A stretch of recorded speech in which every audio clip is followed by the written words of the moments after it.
Hi, good afternoon, Smriti. Hi, Anand. Hi, Rohit. Good afternoon. Hi, Rakesh. Good afternoon. Rakesh.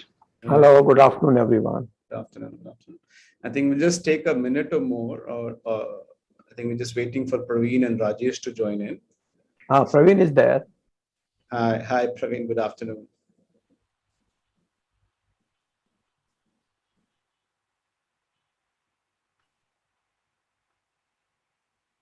Hi, Praveen. Good afternoon. Welcome. You're on mute, Praveen. Good afternoon, everybody.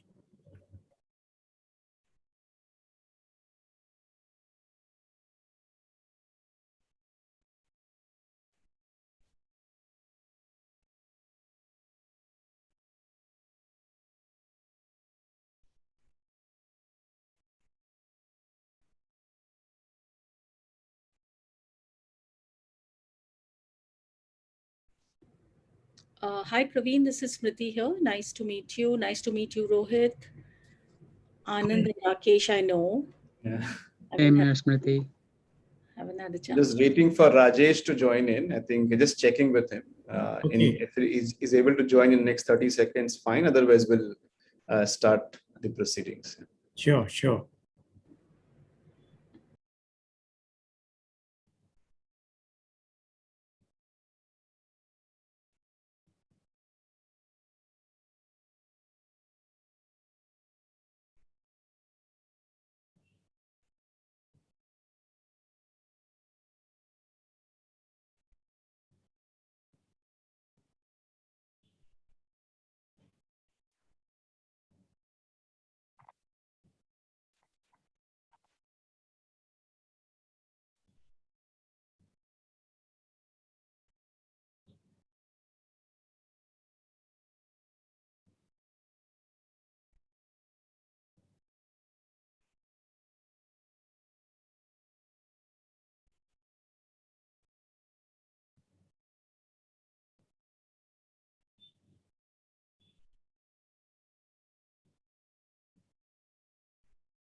I think we're just waiting. Rajesh is finding some difficulties to log in. So meanwhile, we'll start. And I think Rajesh is here. Very nice. Hi, Rajesh. Hope you can hear us. Rajesh, you're on mute. Sorry about that. Yeah. Hi, good afternoon. Good afternoon. We're just trying to get you in. I think now we have the entire jury panel here on the call. So we'll start and kickstart this business services challenge. I think this is one of its kind experience for Shared Services Forum. And of course, we got a great support from CIMA to initiate this challenge. First of all, I'd like to, on behalf of Shared Services Forum, warmly welcome each one of you. My name is Rakesh Sinha. I'm a co-founder for Shared Services Forum. And today I have also another responsibility to be part of the elite panel as a jury panel as well. So I'll be part of it as well. This challenge, as you all who have joined in, pretty much aware of the kind of thought process behind it. The idea was to get the best out of you all in terms of knowledge dissemination, knowledge sharing, how we can step back and reflect and come out with something which is unique and innovative. Still bringing a lot of contextual thoughts to the case story which we have. With this, we all started. I think a lot of work has already gone into it. And I must share with you all that at a part of the Shared Services Forum, we feel really proud that the kind of overwhelming response we received for this challenge. We are expecting today more than 1,000 people logging in. We have got 20 odd organizations responding to this challenge.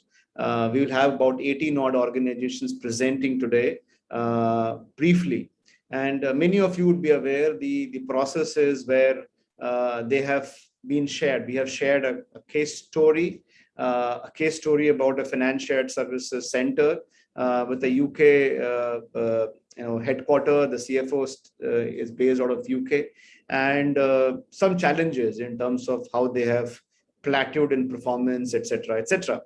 And there were some asks in terms of how can you be innovative about it, and I think you all have created excellent stories, your own strategies, and how those strategies will deliver strategic impact or a business impact for shared services as well as to the enterprise as a whole.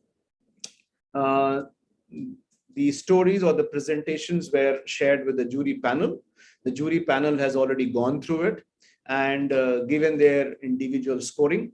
The backend team led by Pallavi has compiled those scores. And now today we have this live or what we call grand finale session where we'll have the opportunity to hear from each one of you briefly though. I'm sure each one of us can talk with even 12 slides or 14 slides for hours, but you will have one of the big challenges to summarize your entire story of 12 or 14 slides, which we as a jury panel has already seen it, but you have to really summarize in one slide. I know you have already shared that one slide also with Shared Services Forum team, and from the back end, they will be putting it up when your presentation will be there. So your slide will be up and you can take about 4 minutes of your time to really share, I think, twofold perspectives. I think one is what is really the kind of solution tenets or some solution strategy you are talking about, and what kind of impact you visualize will be there for the enterprise as a whole. Again, repeating it, I think it was very easy for me to say these two questions, but two questions and your 14 slides of effort, now you have to do everything in 4 minutes, is going to be a challenge. And that's a challenge today is all about, right? That's a kind of a challenge. We all be looking at it. And from there, 4 minutes, there will be some a soft buzzer and there'll be a hard buzzer. So there'll be a soft buzzer, and at the end of the soft buzzer, you will be requested to stop talking. You may take 10-15 seconds to wrap up a point if you may have, so it may become 4 minutes 20 seconds or so and so forth. There'll be hard buzzer, and after that anything whatever you say will be really requesting you to stop because it will not be even factored. And also in the interest of the time, we'd like to really move to the next one. The second one is that after that, the what we call a very quick summary you present, we will have an opportunity as a jury panel to ask 1 or 2 questions from you. And that is where we have budgeted another 3 to 4 minutes of time, where if any of the jury panelists have a question, we can raise a hand. And the maximum 2 questions, I think, again, the interest of the time, 2 questions. So whoever is the first raising the hand, we can take those 2 questions, and we can go to the next team and so on and so forth. So that's the pattern which we are going to follow. We will keep it very quick. We'll keep it pretty much back to back. There is in between there's a comfort break which is planned for, and towards the end, the scores of both the scoring which is already done basis the presentations which were shared with us, plus the scoring which is going to be done now live, both will be compiled. We will have a 10 minutes of very interesting session towards the end where my friend and a very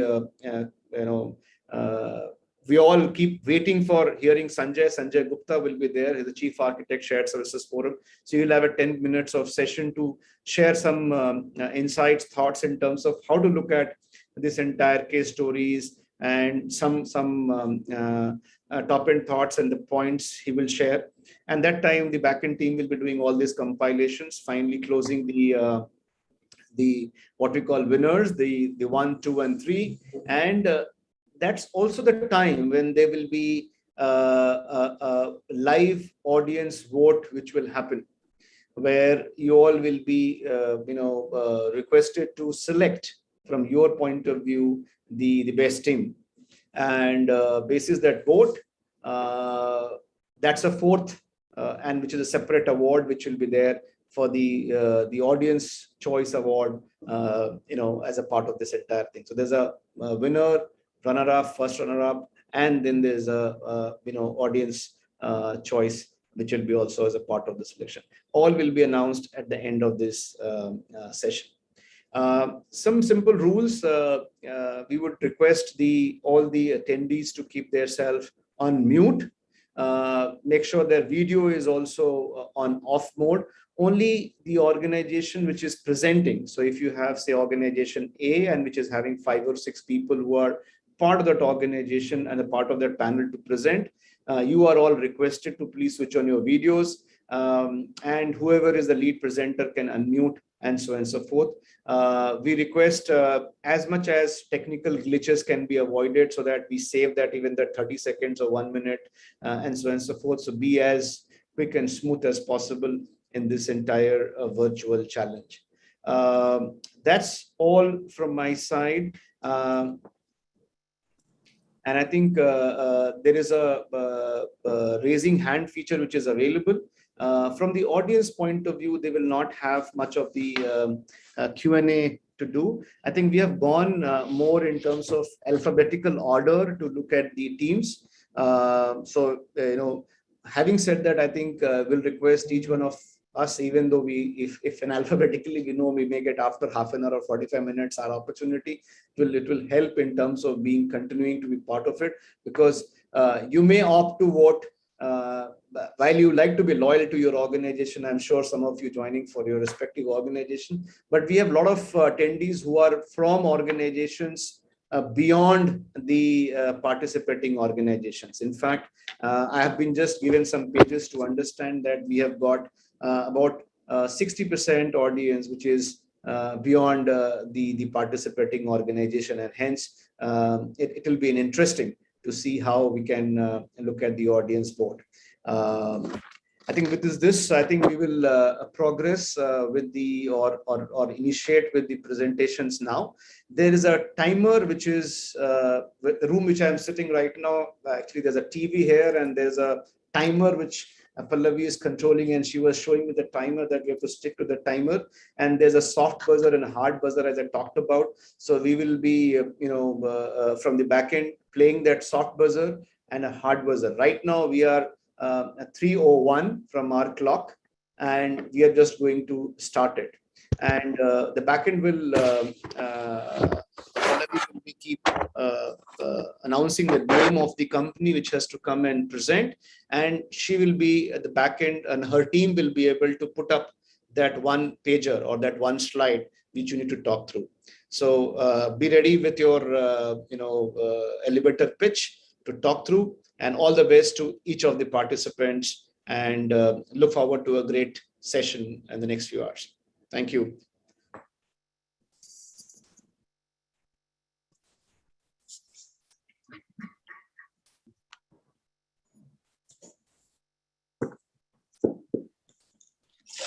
Thank you, Rakesh. Can I request Team ABB to switch on their videos and audios? Welcome, Team ABB. Thank you. Good afternoon.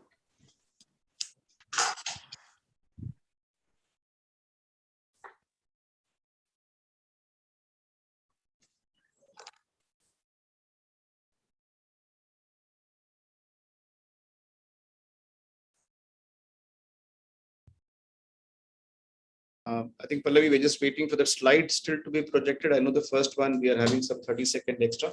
So once you put this slide on the slideshow mode, I think that's where the time starts. Right. Okay. So time starts now for ABB. Please go ahead. Yeah. Good afternoon to esteemed members of the jury, my co-participants, audience, the fellow other company participants, as well as the Shared Services Forum team. On behalf of the Pune Center, we bring this proposal for review and approval. At a high level, our proposal is to consolidate finance and start value-added services touching almost all aspects of the company.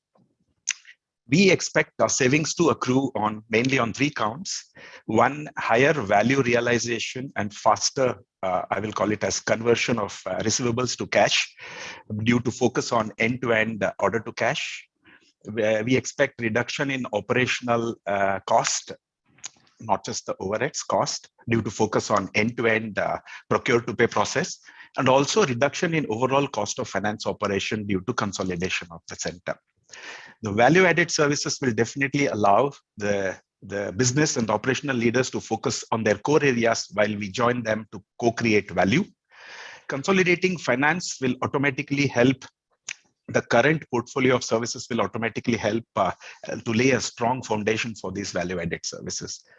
The finance, which is split between the Pune center and headquarters, consolidation will again help us to tap the full potential for automation and maybe the introduction of the new age technologies like machine learning and artificial intelligence.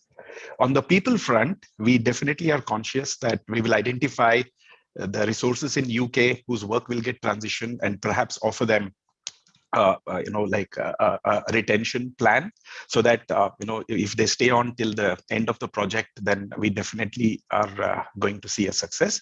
The plan is going to be quite attractive for them, and there is a budgetary allocation of 2.5 million pounds, British pounds, towards that. Similarly, for the team at the center, we intend to deploy I will call it as domain learning, skill matrix to enable people to reskill, and perhaps those who are interested to laterally move into the new roles that we are creating. For the new roles, we would first look internally and then go externally. So there will be cases where people might have compromised and taken up a job because of lack of opportunities. We will give them a chance to thrive in the new environment. There will also be opportunity for business personnel for a short-term assignment, long-term assignment at the center. On the project front, we have envisaged a steering committee, which has equal representation from the business, so that and there is going to be I will call it as a joint effort to reach our goal. Once we are operationalizing the services, we will have extensive voice of the customer, engagement with employees, engagement with customers, business, who is going to be primarily be our customer. Definitely, there will be we envisage continuous, I will call it as a review and scope alignment. On the business continuity front, we envisage a hybrid way of working, where we will have blend of people working from the center as well as working remote, so that at any given point in time, because we are focusing on too much of work in one center, we need to ensure that the operations continue and the business stoppage doesn't happen. Overall, I would like to, say that, we would like to conclude our submission by focusing on that we are requesting for permission to convert our transactional center into a center of excellence, that is a capability and innovation center. It would involve building up capacity, which will add value to the company on a sustainable basis. And we intend to convert this into a brand within the company. Wherein, in UK, if somebody were to say, I'm traveling to India, they will say, you must visit our center in Pune. So we expect it would be like what is Eiffel Tower to Paris, or say Taj Mahal or Statue of Unity for India. When people visit, people say. So with that, we request for an approval of our proposal, but we also thank you for listening into our proposal, and we look forward to taking your queries, and hope we'll be able to answer them today.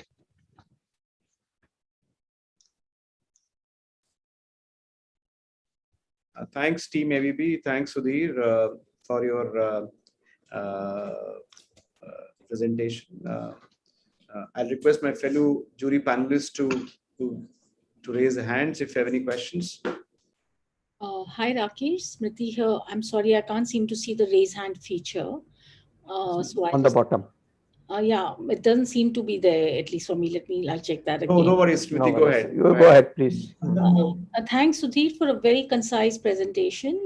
Just wanted to understand a little more on how will you create ownership where all this change is happening?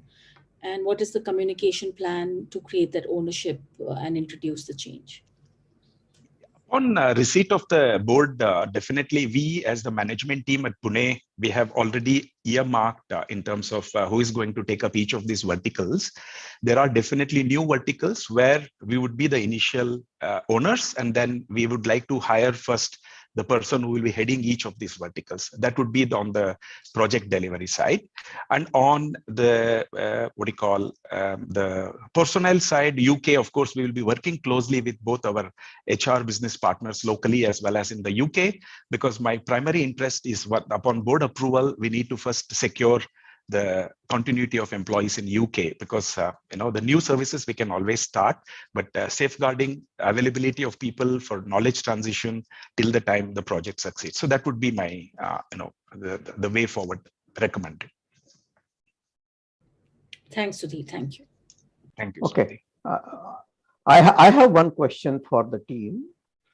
This is about the given information that the corporate CFO is inclined to look at outsourcing some of the transactional work to a Bangalore-based firm. How have you dealt with that input in your entire strategy formation and presentation?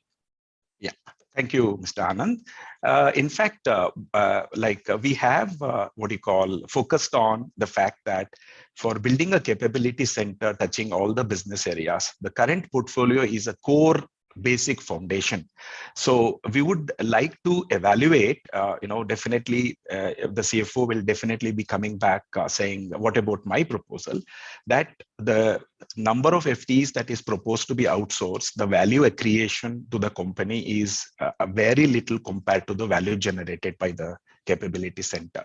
So we would like to be showcasing the cumulative value add and the future potential versus the small value that will accrue by outsourcing the 260 FTEs at the current center.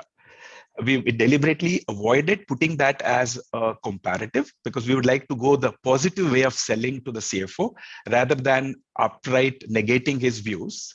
It has to come from the CFO. Yes, I would like to see the value, then get a small advantage by moving this 260 FTEs to external. We would like to go the positive denial to come from the CFO than we denying it, sir. Okay.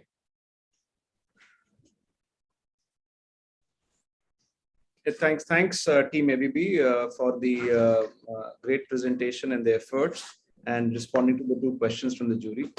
We will move to the next one. Thank you. Thank you all. Thank you. And let your team vote, Sudhir. Absolutely, we'll be there till the end. Sure. The next team is Team ABEX, which is Adani Group. Can we have a Hi, yeah, this is Shashank, and the entire team is sitting along with me. Right. So can we have the slides from the back end, please?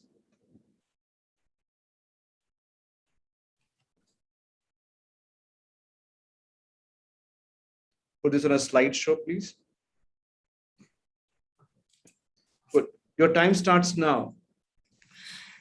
Yeah, so starting with the pretext of the current given the current situation and the case study, the overall program starts with a range of phases, which starts with defining and measuring the elements, and which will ultimately translate into different strategic and operational development and implementation plans, basically, and it will run through the period of 2 years.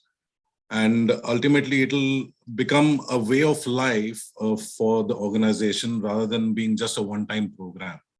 Right. So at a onset, I would say that we have concentrated on building the capabilities rather than doing away with the costs. Right. So this is very important for our entire solution that I'll be presenting here.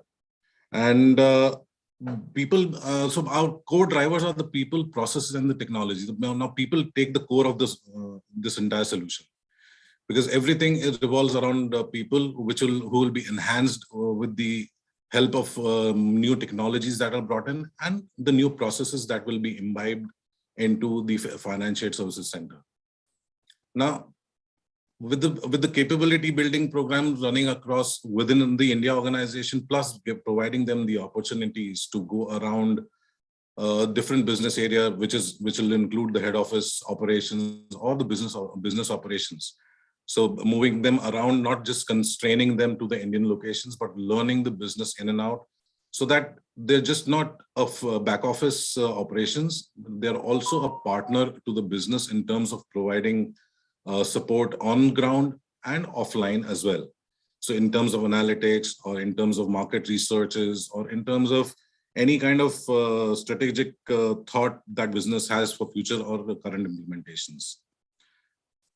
Now, moving ahead to the processes, the main objective to start here is that first we need to make the processes lean and robust in itself, and eliminate anything which is not adding value to the teams existing in the today's environment.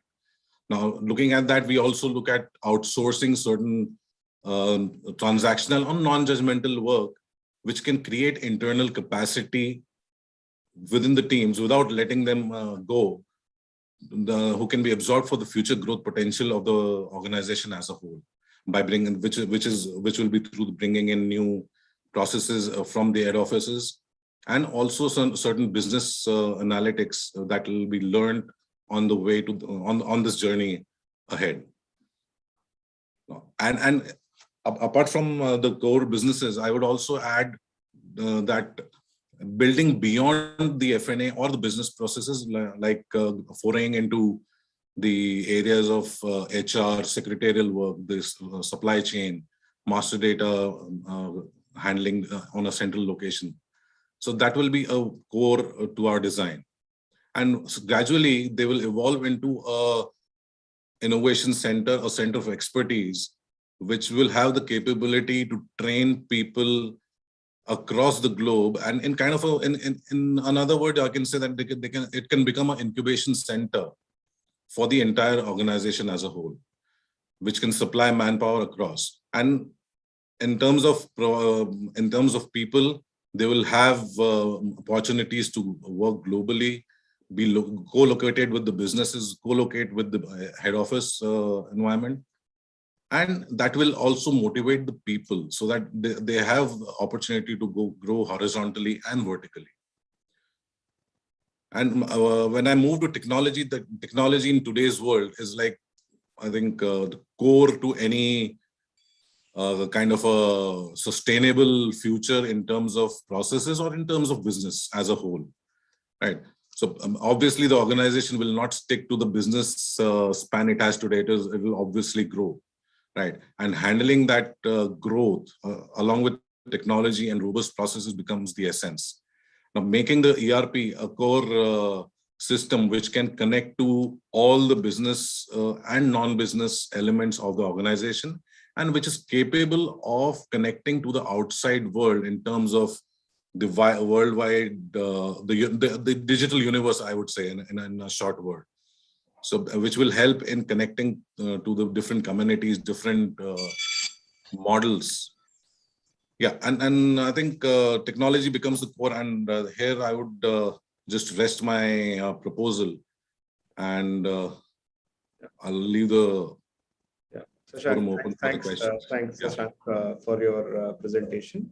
I think fairly well covered, but I think you are up on the time. So it's jury's turn to seek any responses. I can see Rohit raising the hand. So Rohit, you may go first. Thank you, Rakesh. So one of the questions I have for the team is, with such mammoth technology changes, do you think 18 months is sufficient practically?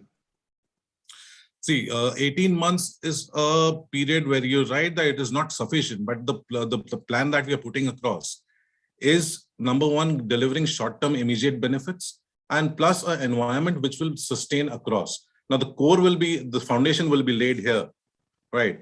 But it will deliver it will become a genetic upgrade for the organization as such. So it will be an ongoing benefit which will be delivered. The cost period may be this 2 years period, but the benefit will go beyond and much beyond the 2-year period. Thank you, Shashank.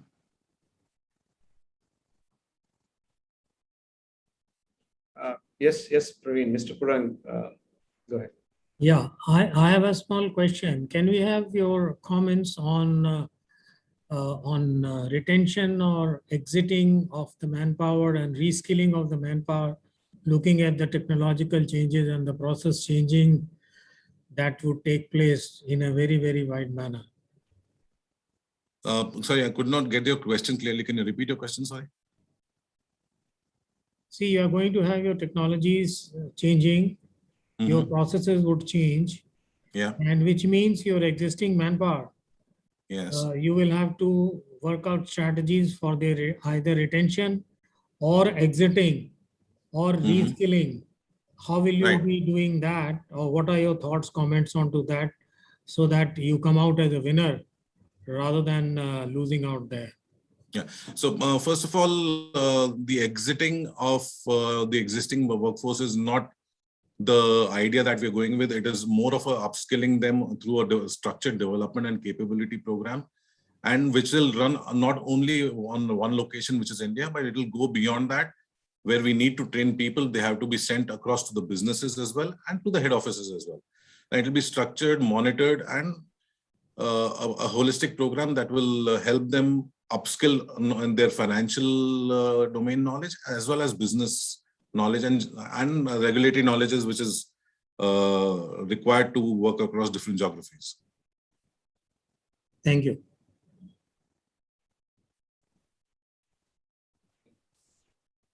Great, thanks, Shashank. Anand, you have a quick point? Not a question, really a very quick point. To go. Yeah, really a very quick point. I wanted to see the team ABEX. I think, I'm not sure whether everybody is available on the video. Hey, Anand, how are you? Hi. Hi. Oh, three of you are together. Okay. Yeah. So we are in one room only, Anand. Oh, excellent. And I saw Digesh. Yeah. Digesh is also here. Hey, Rakesh, how are you? Only one person is missing because he just tested positive for malaria. Oh, you tested positive for other things also. Wow. Okay, I'm done. Thank you. Thanks. I think the time really is up now. Thank you so much.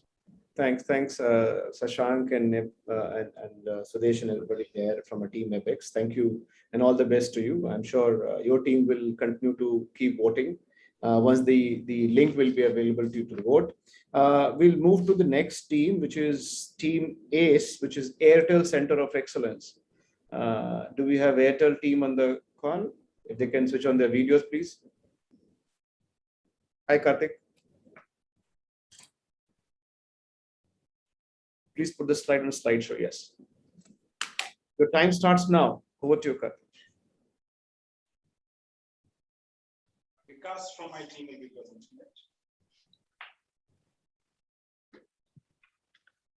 Hi, good afternoon, everyone. Vikas here. So we have gone into the detailed study and come out with the detailed plan that how we are going to do the activities in next 2 years. So we have chalked out our plan based on the 4 pillars, which are one will be customer engagement, how we are engaging with the customer. In this case is head office. And then we will spend time on the employee engagement, that what activities can be done to take care of the employees.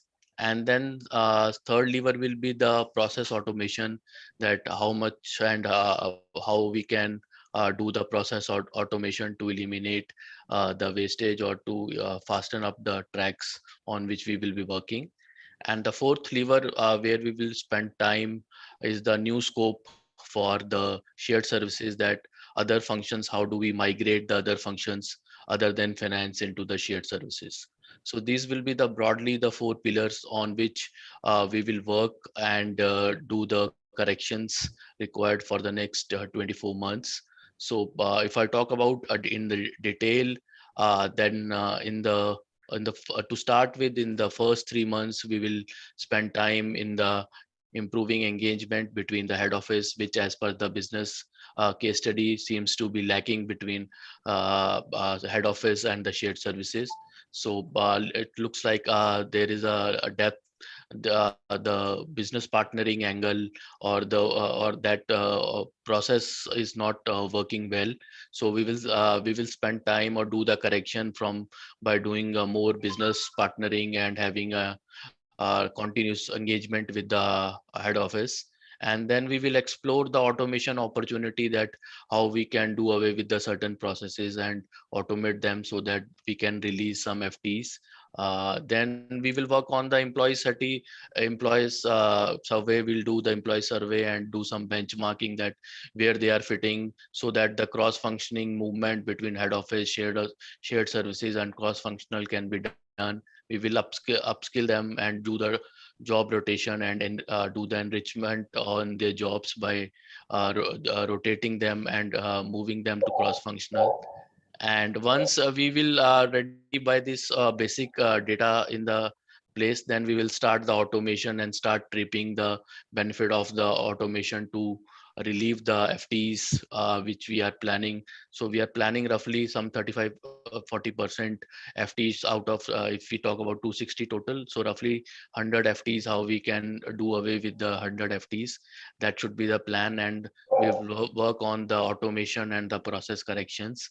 And then we will spend some time to evaluate the employees also, that how we can best fitted them into the cross functional and the different geographies, and between head office and shared services, how we can make them agile and make them movement free for their upskilling, and so that they feel job enriched. Because as per the study, it shows that the attrition rate and is very high. So that to touch upon that key issue, we are saying that we will do the job rotation and upskill their skills.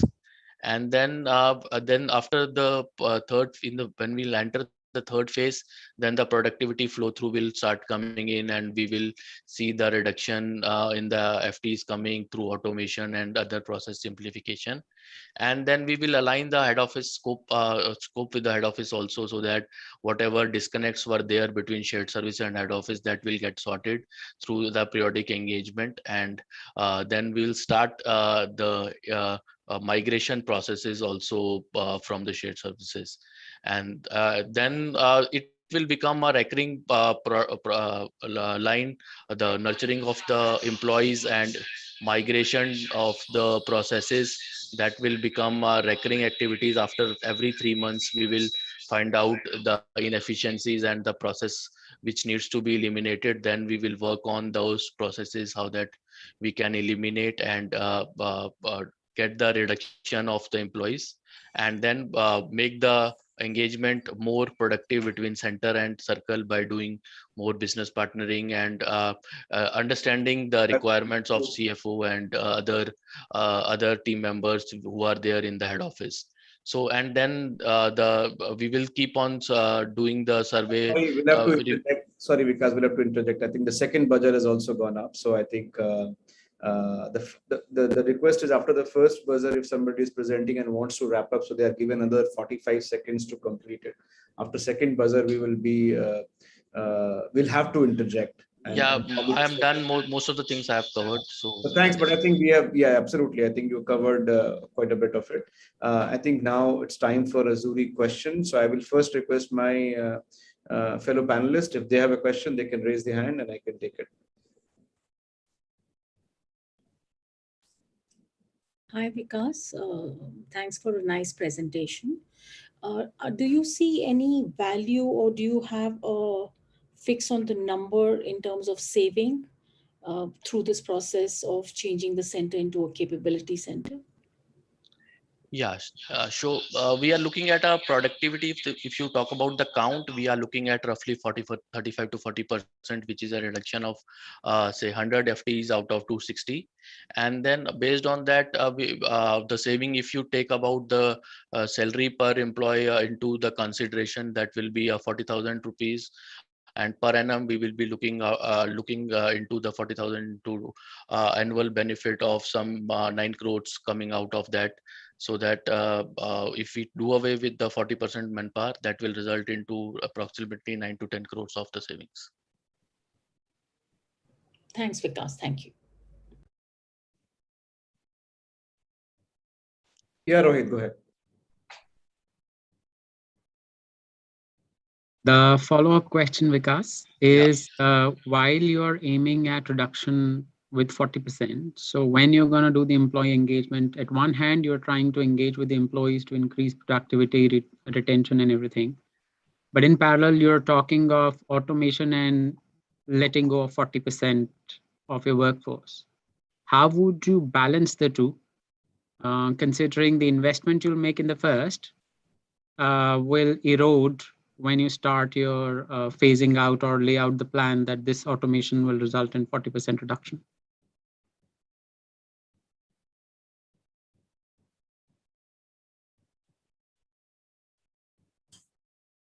Karthik, if you're speaking, we can't hear you.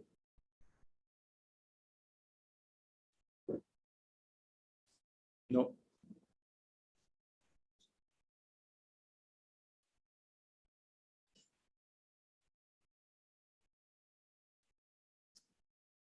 Rakesh, we should move on then. Yeah, we can hear you now. No, it's again, we can't hear you. And anybody else can hear? Rohit, can you hear Karthik? No, I can't hear. We are not able to hear you. Able to hear me now? Yes, Yes. yes, Karthik, go ahead. Yes, now. So hi Rohit, I'll take the call. I'll take this question. One is about immediate attention on how to keep the team intact and to understand what are their aspirations. Second is on the long term. Once we start engaging with the team, we will also have an understanding of who are all the pillars, who are the essential one, and who are probably okay if they get a good opportunity outside and move out. So while we have a principle of not voluntarily letting go of anyone, but a natural attrition is also supposed to happen. And our objective is to use that when we get into a productivity mode and use the automation tools so that we start seeing the benefit by then. So it's a fine balance which anyone needs to be done. Anyone needs to do when you have a target of bringing in efficiency as well as at the same time ensuring that the top guys are with you. Thank you. Thanks, the team Ace and Karthik and your team. I think well responded to some of the questions, and all the best to you as part of this session. And keep voting from your team as well. With this, we'll move to the next team, which is Every Dennison. If team Every Dennison is there, they can switch on their videos. Yeah, hi, good afternoon, good evening. Hi, Satyadev. So, Satyadev, you are going to lead the conversation? Yeah. Can we have the slide for Every Dennison, please?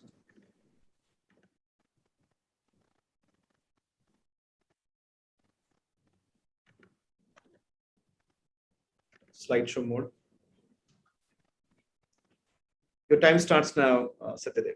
So thank you, Rakesh, and good evening, respected panelists and all the participants.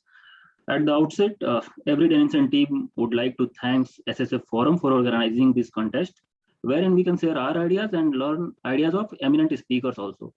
So when we have gone through the challenge, we found that there is a common mindset that SSC is a cost center and we should outsource these activities unless there is a transformational change which can convert it into a capability center.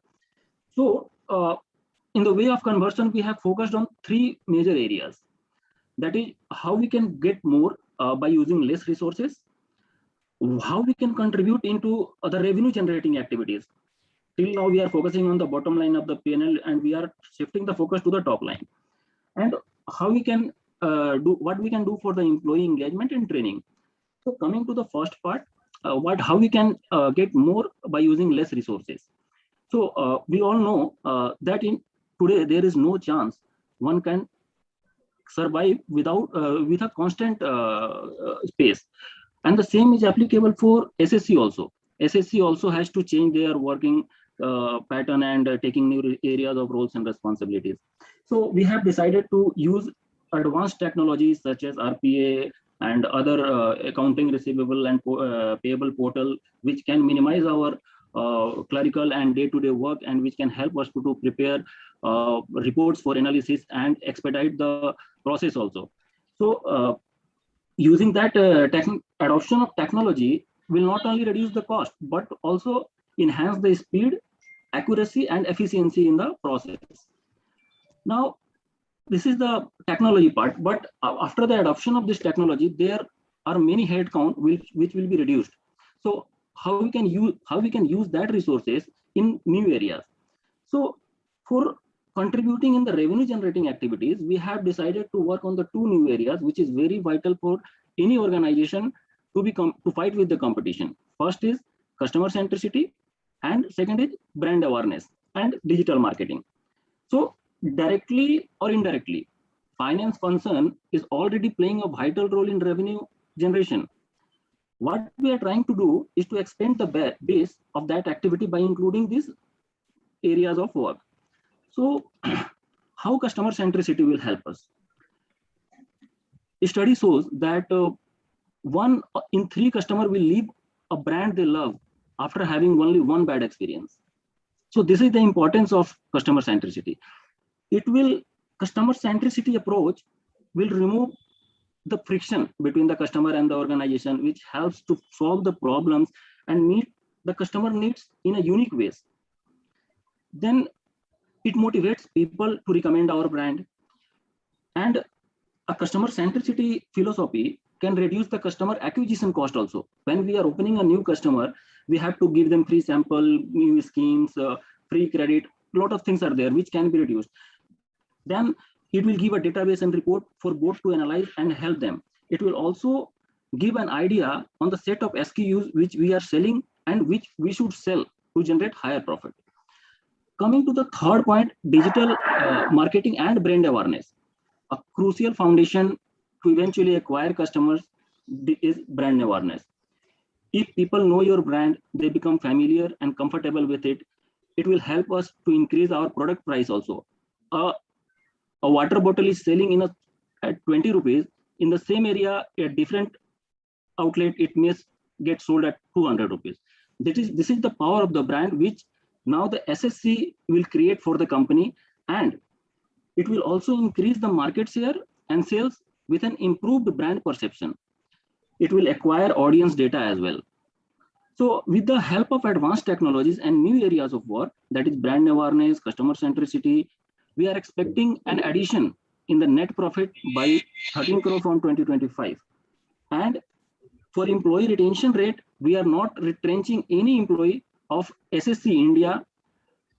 We are going to absorb them in brand awareness, customer centricity, and digital marketing activity, which is going to make the SSO of cost free. It will be a revenue generating unit instead of a cost unit. So all of them will be in, and for these new areas, they will be well groomed, trained, and based on their interest, ability, and area of work, they will be absorbed in the respective department under the leadership of respective persons. So this is how we are going to convert our SSC from a cost center to a capability center, which is, and in future also, Sorry, they will. I think second brother is on. Yes, thank you. I have also done, Rakesh. Yeah. Thanks. So I request my fellow panelists, if you have a question, you can let me know.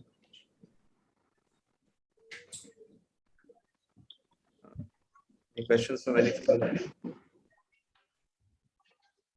Yeah, Rohit, if you have a question. Thank you, Satyadev sir.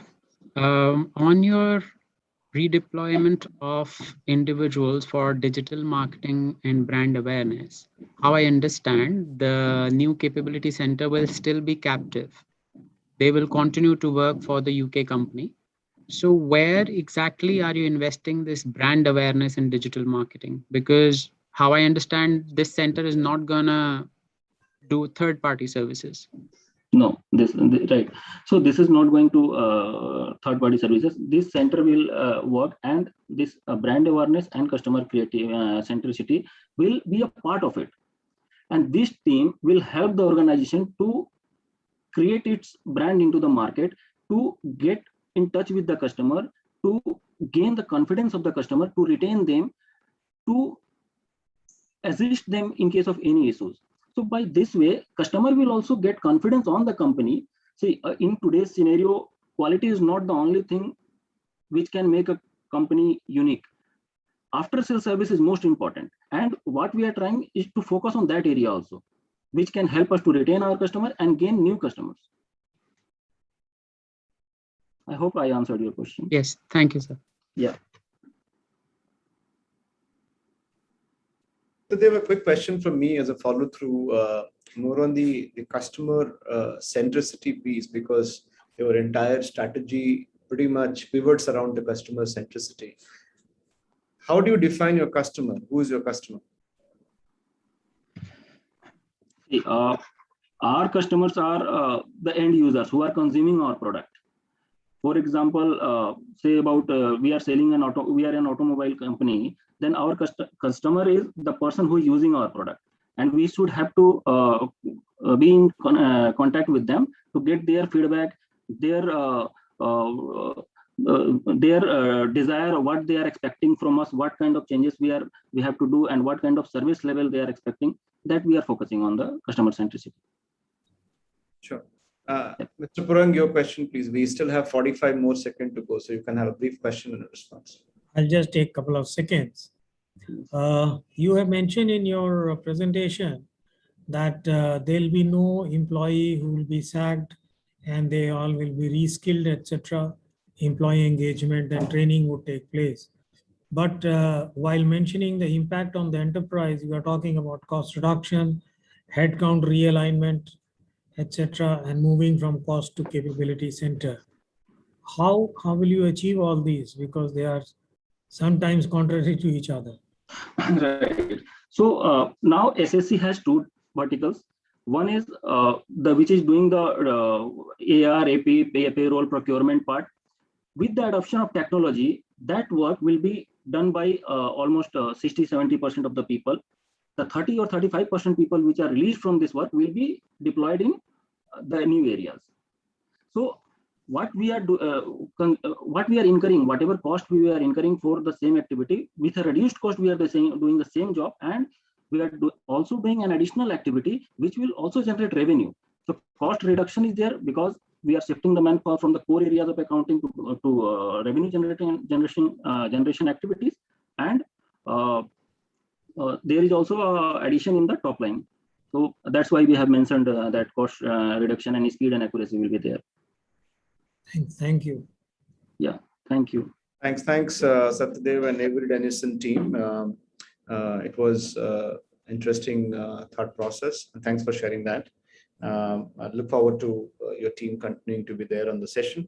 With this, we'll move to the next team, which is team Bear, Monsanto Holdings. Can we have them on the video, please? Yes. Hi, Rakesh, Shanta here. Hi, Shanta. And I also have my... Okay. We'll wait for the slide to come up. Yes, just putting in a slideshow. Okay, I think there's some animation. If backend can just click the entire slide at one go and keep it there. Yeah. Yeah. Because we can't. Thank you. Okay. Sorry, just make sure.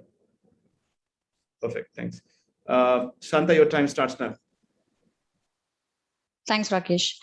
Good afternoon, everyone. I'm Shanta Nair, and along with me are my team, Jayashree, Gayatri, and Sunil. We are representing Bio Shared Service Center in Bangalore.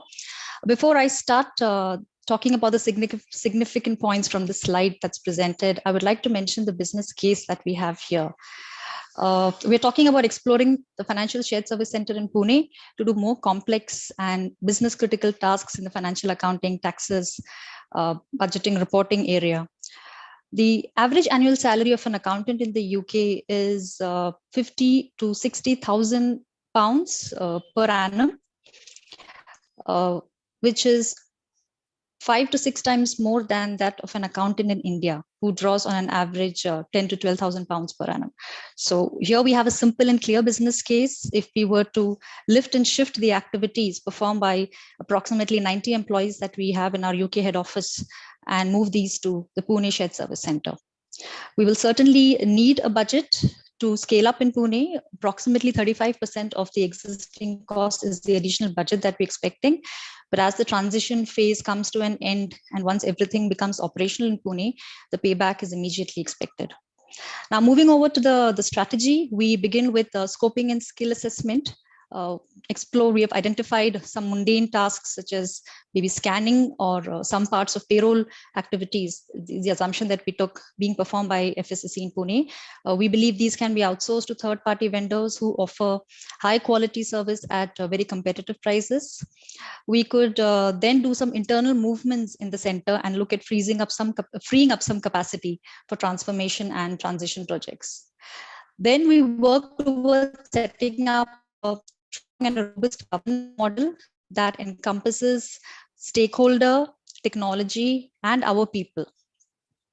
For improving stakeholder experience, we need to have a mechanism or a pattern in place whereby we are able to identify our stakeholders all the time, both internal and external, ensure constant engagement, seek feedback, and also have a benchmarking exercise in place that we do at regular intervals to review our performance with that in the industry in terms of our key performance indicators, our cost effectiveness, and our digital or technology application in business.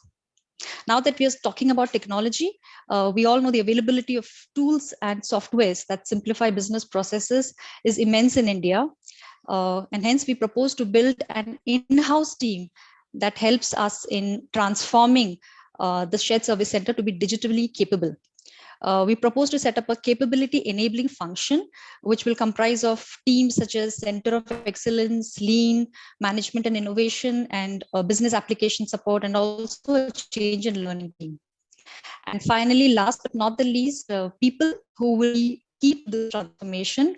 We will look at upskilling our existing workforce, reviewing our hiring practices to attract talent from cities across India and not just Pune.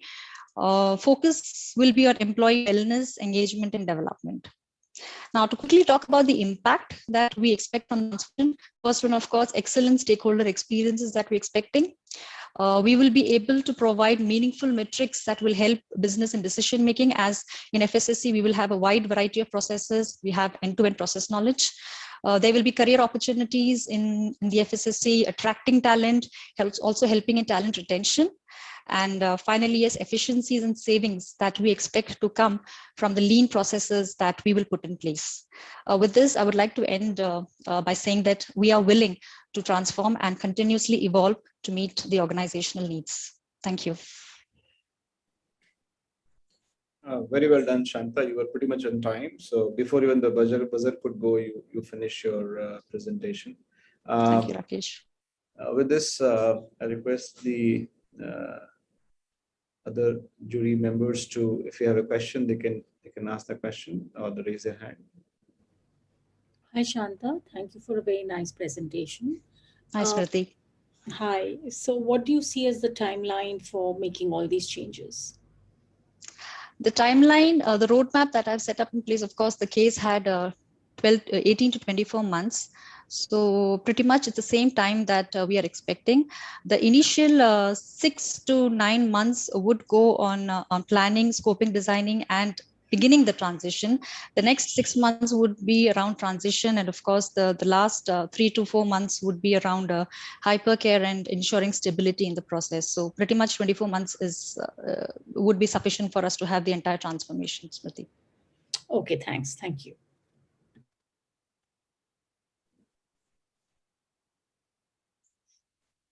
Any other question? I can just ask a quick question, Shanta, here in terms of looking at the entire case. As you will remember, had two specific challenges. One is the FSSC is plateauing, and hence the confidence of headquarters is very limited on the FSC in terms of they can do any high-end work, right? And they are contemplating to even outsource. So how you propose to address to build that confidence, or even comparing with or comparing with a typical outsourcing thought which the headquarters were having? Sure. Thanks for the question, Rakesh. First of all, in terms of the confidence, in terms of whether FSSC will be able to do more complex jobs, The existing talent that we have been hired to meet the required processes, which are more transactional in nature. But of course, here I would like to put up the talent pool that we have in India. And the top 6 cities in India, where Pune comes 6th in number. So that certainly shows that we do have talent externally. So as part of our plan, we will have to certainly hire external talent. At the same time, also upskill our existing workforce to make them competent enough to do more complex jobs. In terms of outsourcing, that is also something we would want to consider, not to rule out the outsourcing idea. I do agree as an organization for certain mundane or very basic activities which can be outsourced, and we have better vendors in the market at competitive prices. We could certainly look at outsourcing mundane tasks or routine tasks where even the career progression of an employee is limited, and basic skill set is only required. So it would be a combined approach. Our focus would be on the core competencies, which would be focused on highly skilled and expertise job or analytical jobs, and more of a data entry is something that we could look at outsourcing, Rakesh. Sure. So, Shanta, can you also give a couple of very tangible, relevant examples where you would be doing the corporate value creation? Corporate value creation, sure, certainly, Anand. So here I would want to talk again about the capability enabling function that I propose as an organization, as a team. We propose to set up additional teams which would support our operations, such as the Center of Excellence or Business Application Support and the Lean Management Innovation. So these teams would be a support function to our operations to enable us to have excellence in what we do, help all the teams collaborate better. And the Lean Management Innovation would be where we will work towards efficiencies and savings, provide meaningful reports and dashboards, let's say, to the business, that will help them in making better decision making. So simple examples would be if we have end-to-end dashboards on an S2P process, or something around record to report, let's say revenue accounting. We're talking about revenue recognition, the number of let's say sales reversals that we're having at every month end. In these areas, our Center of Excellence and our Lean Management Innovation teams, if they come together and help the operations team to provide interesting reports for the business, that's where I would think we'll be able to create value to the business. Okay, thank you. Thanks, Shanta. I think thanks the Bear team for your presentation.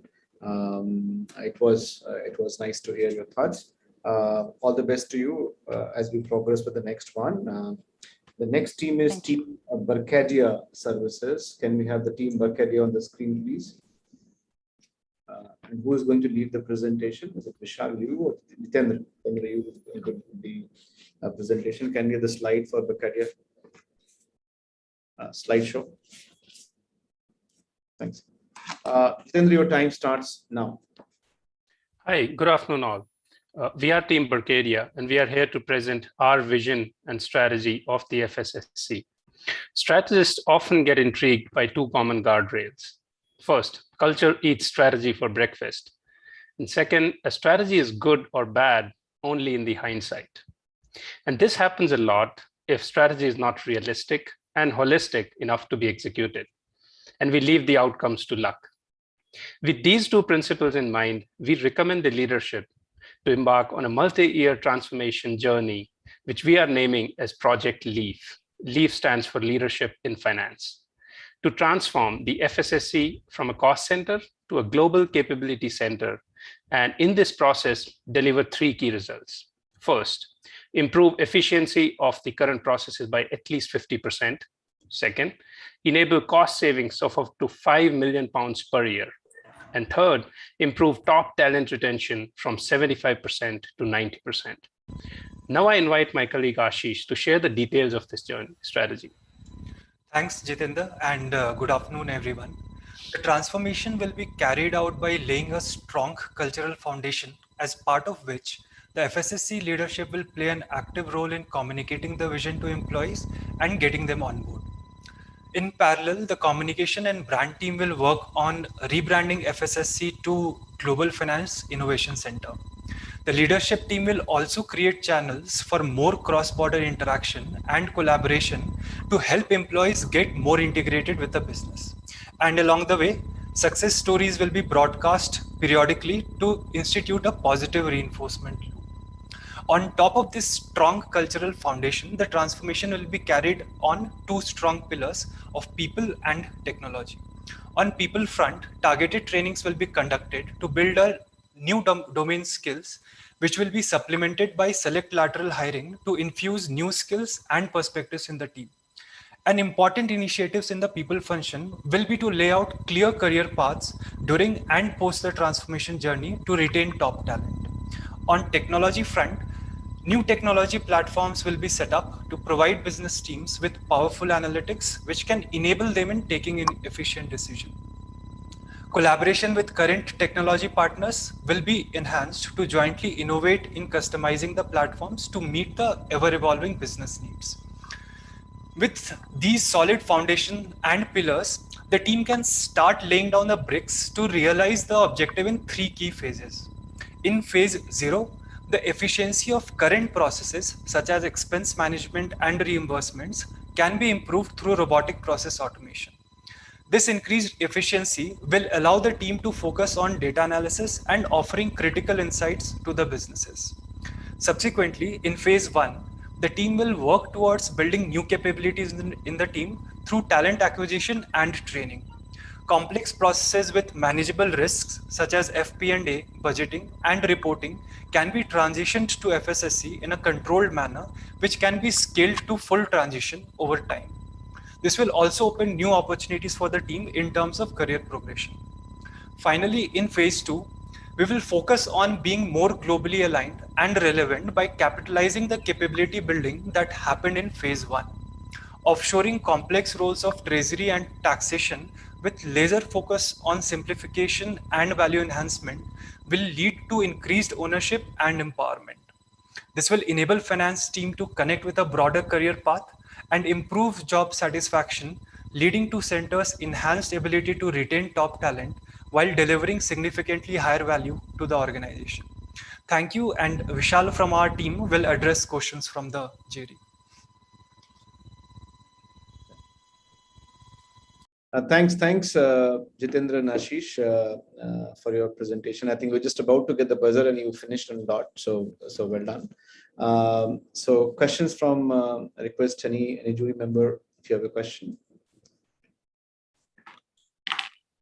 Certainly I have one, but I just want to check with my...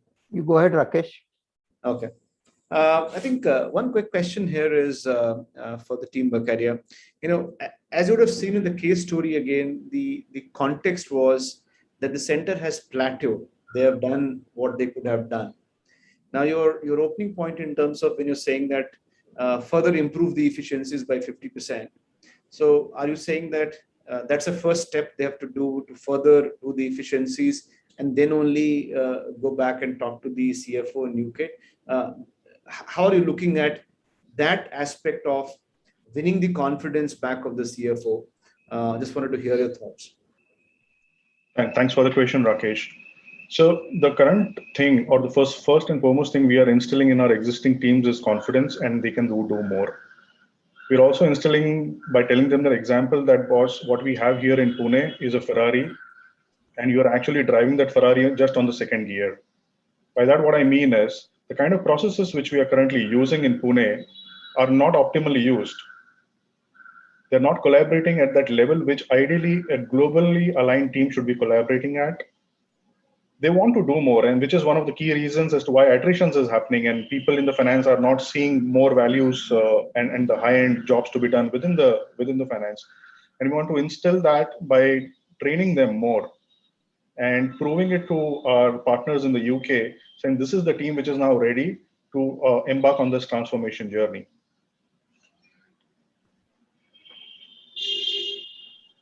Sure. Thanks. Thank you for your response. Yes, Rohit, go ahead.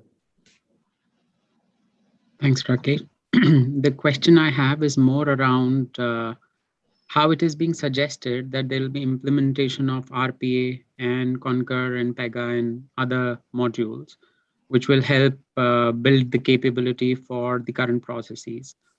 On the flip side, we are saying that we can do more from a people's point of view, but mere collaboration is required to take that step forward.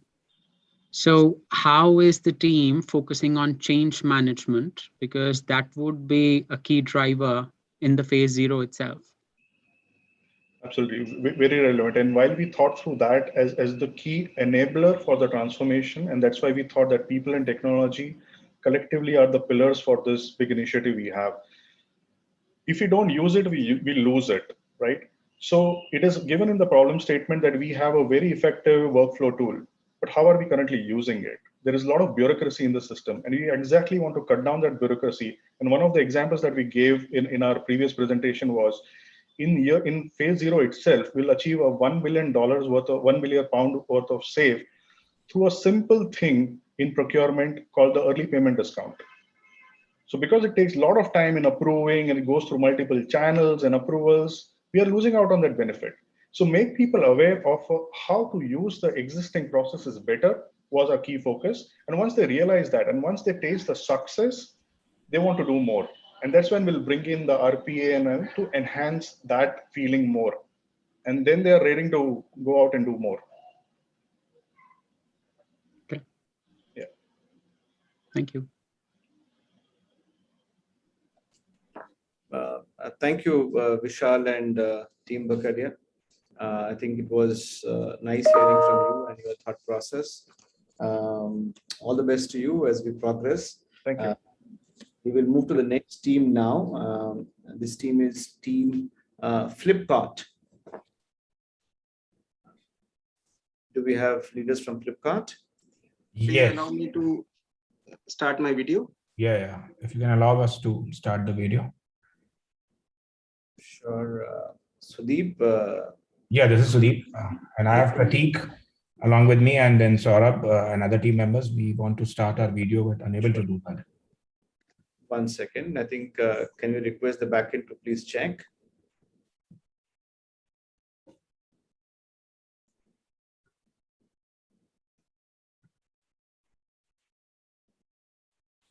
Can you just try unmute? Just try. Yeah, it says you cannot start because the host has stopped it. Okay, you can try it once again because I think there is. Just give me a second. We'll just check with the host. Host, can you just please confirm if you have? Yes, mine has come up. Prateek, please check yours. Not happening still. It was working for you. We could see you. Yes, it's there now. Just 1 sec. Am I visible and audible? Yes. We can see you and Sudeep both. Fine. Great. Can we get the slide, please, on the screen for Flipkart?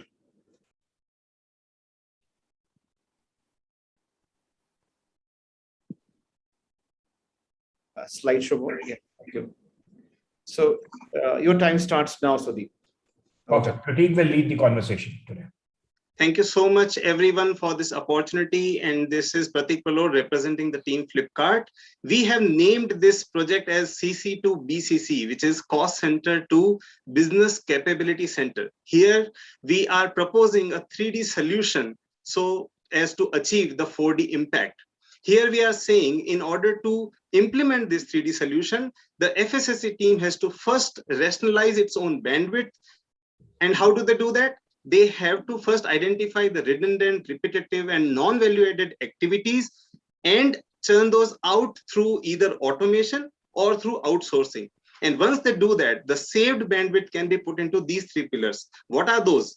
Revenue assurance, cost management, and revenue generation, which is a very unique idea. We'll come to that.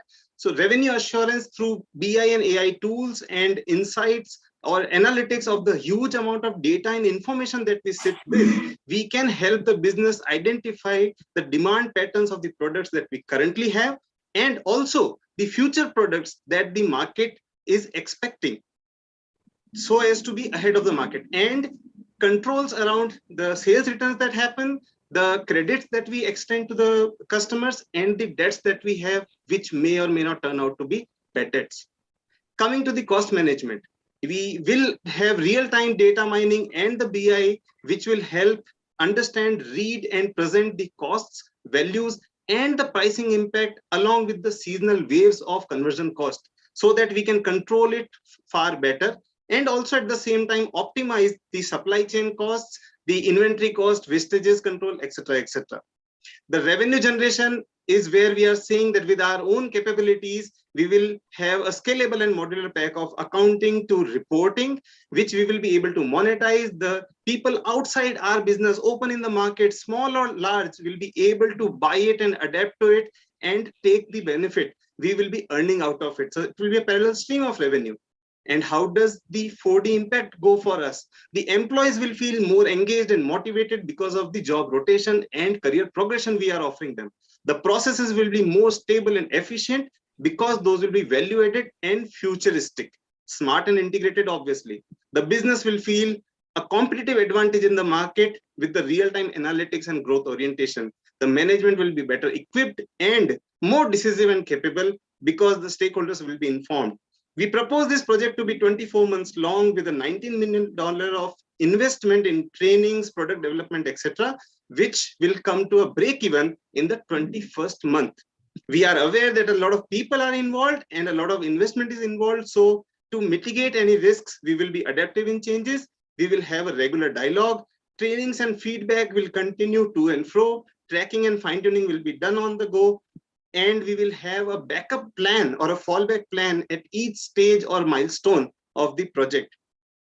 Plus, the entire project, the entire game plan will be supported by, backed up by an extensive research that we will start with. So that is all that we are to present with. And thank you for the opportunity again, and open for any questions that you might have. Thank you so much.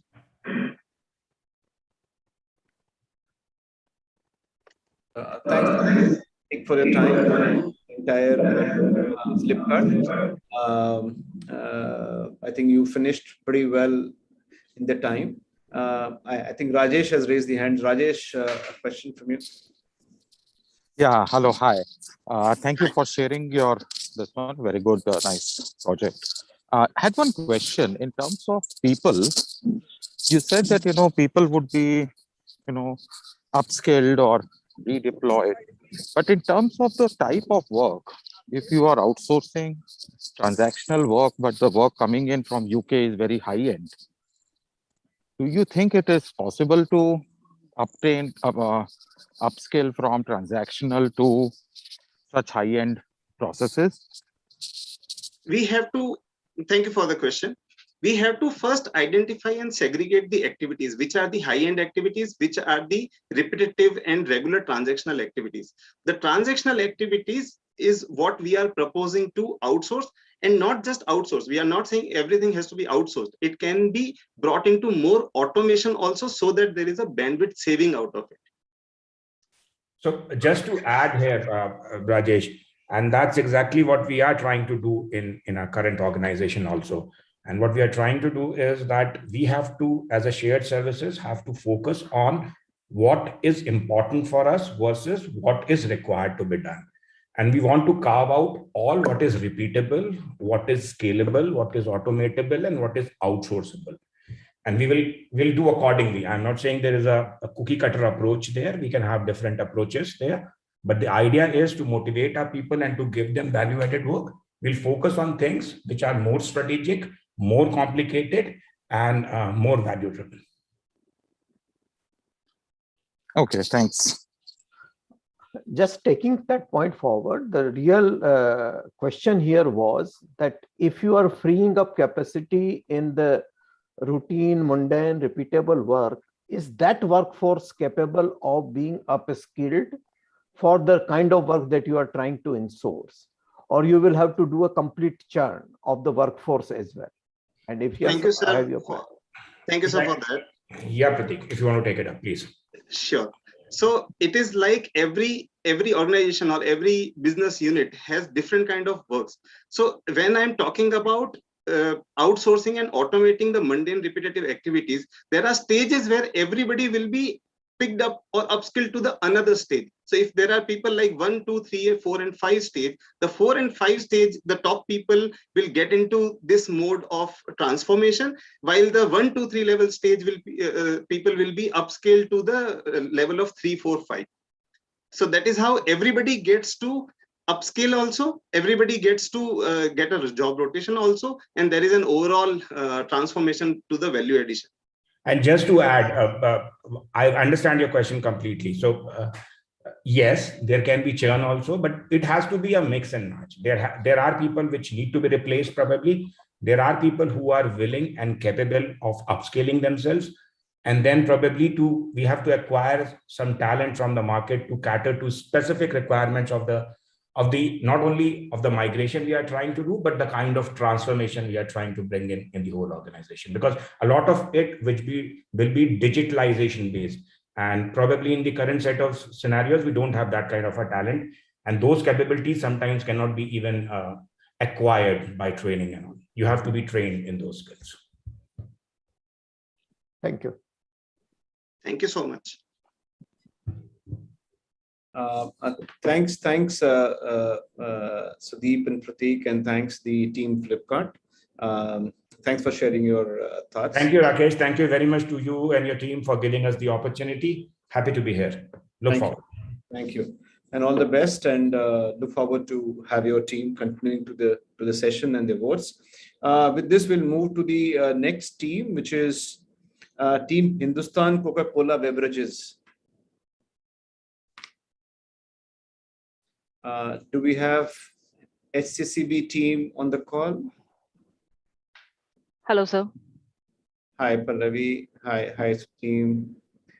Who is going to be the lead from your side? Yeah, I will be presenting. It's me and Dipali from SCCB. Yes, we have a slide on the screen. So, Pallavi, your time starts now. Hello, everyone. Good evening. The case study before us is about how to transform a shared service based out of Pune from being a cost center to capability center by taking over various key processes like FP&A, budgeting, or treasury from head office, which is at UK. And we as a shared service in shared service since 2017 and are constantly achieving our targets and have delivered output beyond our KPI across processes. For instance, 95% plus POT has led to better negotiation with vendor. DSO has improved from 10 days to 4 days, leading to cash surplus and better channelization of funds. Better managed inventory led to reduction in DSI and write-offs, ensure better asset utilizations and improvement in ROIC and payback period. And now at FSS, we are ready to transform with FSS version 2.0 vision, transforming cost center to capability center to create or to improve value for future growth opportunity. And for this, our mantra is to create value at each and every process and at each and every step. We have a 3-step approach for this: transaction excellence, business transformation, and enterprise strategic enablement. We would like to approach for this journey with clear roadmap, having operating model for transaction excellence, which include process focus to attain long-range business plan by helping stakeholder for better decision support, innovation and digitization to drive business impact with speed and agility, attain maturity and growth by creating proactive insights. Transformation by redesigning, re-engineering, simplifying, and reducing overlap in process, whereby we can achieve upfront productivity of 10% in existing processes. Next approach is to drive our business transformation and to include new process acquisition so that business can focus on core instead of managing transaction. For example, we can create immediate value in treasury by leveraging process like cash flow management and supplier financing, which will bring us increasing incremental cash flow and increase our PBT. Cost optimization through technology enablers and process efficiency, best practice implementation, create quick win opportunity for growth, stay competitive in marketplace, And also with real-time MIS or report out for strategic decision, we can create enterprise strategic enablement for each of our stakeholders. Then we believe in exceptional stakeholders experience. Thus, we continue to engage with stakeholders by periodic review meeting, open house, and governance call. We are also committed towards our employees and believe in providing best class experience to them by providing growth opportunities, personal development plan, R&R at regular intervals. Before concluding, we would like to draw your attention towards our two key enablers to drive growth for shared service, that is technology and productivity. This will help us to achieve best-in-class experience and cost incubator for future, create, grow, and protect value, and winning formula for employee engagement by building capability and talent. In a way, technology, investment, and productivity will go hand in hand, and in a way, FSS will be self-funding the investment going forward in terms of FTE. Thank you all. Thank you for this opportunity. Looking forward to answer if there is any questions around this presentation. Thanks, Pallavi, for your presentation. I think pretty much completed before the time. I can see Rajesh raising the hand for a question. Rajesh, over to you. Hello, hi Pallavi. This is a good presentation. I had one question. Hello. Yeah. Can you hear me? Yes, sir. Yeah. So my question is that, why do you think that the high-end processes have not come to the shared service center? And while I see the good story about productivity, what do you think will make the CFO convinced that the Pune center can do the high-end processes, which requires more business partnering and decision support and stuff like that? Thank you for the question, sir. This is over to Dipali. Dipali, are you there? Yeah, I'll take up this. Yes. So as we are aware that finance shared services started a few years back. So our first motive was to centralize the regular activities and bring a level of stabilization in that activities. So as you are aware that, CFO and everyone has never explored the capabilities, the true capabilities of FSS. So in the past, we have delivered and we are continue to deliver. So with that confidence, we are approaching you to take the further activities of the FP&A, treasury, reporting to our finance shared service office. I hope I've given the answer to your question. Yeah, but in terms of a follow-up, so basically the activities which have come in the past are more transactional, the AR, AP, reconciliation, book close. The activities which are currently in the market or in the head office are more business focused, where a person needs to understand the business of the parent entity to be able to provide business support. I think that is typically the hesitancy, that will the India team understand the business context and do that. So how would you build confidence in the CFO? Because these are high-end processes, and a 10% productivity improvement or a lower cost per FTE might not really excite him to make changes to these core processes. Rajesh, go on, Dipali. No, take up. So Rajesh, Mihi this side. So I'll take up this question. The point you're raising is a valid question, actually. Previously, the shared service center more focused around transactions. However, having said that, in past also, as Pallavi has explained, we have created some of the proactive insight with regard to DSI, inventory management, vendor consolidations. Similarly, payment on time that has led to kind of better negotiation, better credit terms for the company. DSO reductions, again, that has helped the company in terms of providing insight, help the company in terms of balance sheet hygiene, as well as reduction in the bad debt. And with that background, I believe the FSS is ready now to take up the more specialized service. We believe, yes, it is a specialized service, but we believe that with the kind of background that we have, the kind of insight that we have, I believe, we believe that we will be able to kind of convince the management in terms of taking on the role and successfully, delivering output to the management. Thank you so much.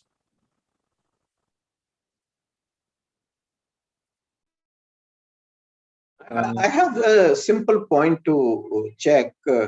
In the beginning, you said you already improved DSO from 10 days to 4 days. That is like a 60% improvement, just on the strength of the essential efficiencies and good transaction processing work. Is that correct? Or did I hear it wrong?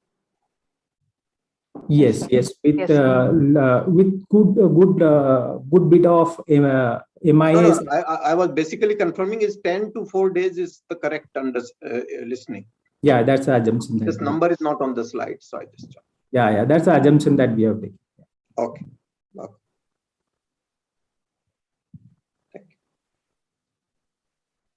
So thanks, Mihir, Dipali, and Pallavi from the Thank you. Hindustan Coca-Cola team. I think we had a lot of follow through, and I'm sure we'll still have.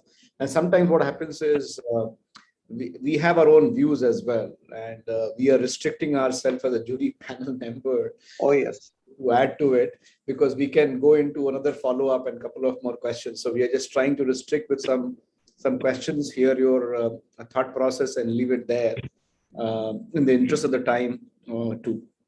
So thank you, the team, and all the best to you as we progress through the day. With this, we will move to the next. Thank you. With this, we'll move to the next team, which is team IKEA. Do we have team from IKEA? Yeah, Kaushik. Yes, can you see me? I'm Yes, Kaushik. along with Sukesh and Charan. Hello.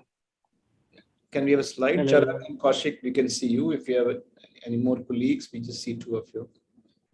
Slide is on the screen now, and your time starts now, team IKEA.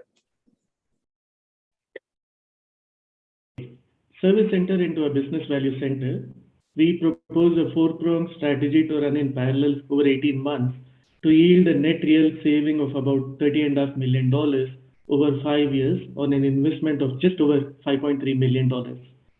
Track 1 is really to realize value from existing operations through re-engineering and automation.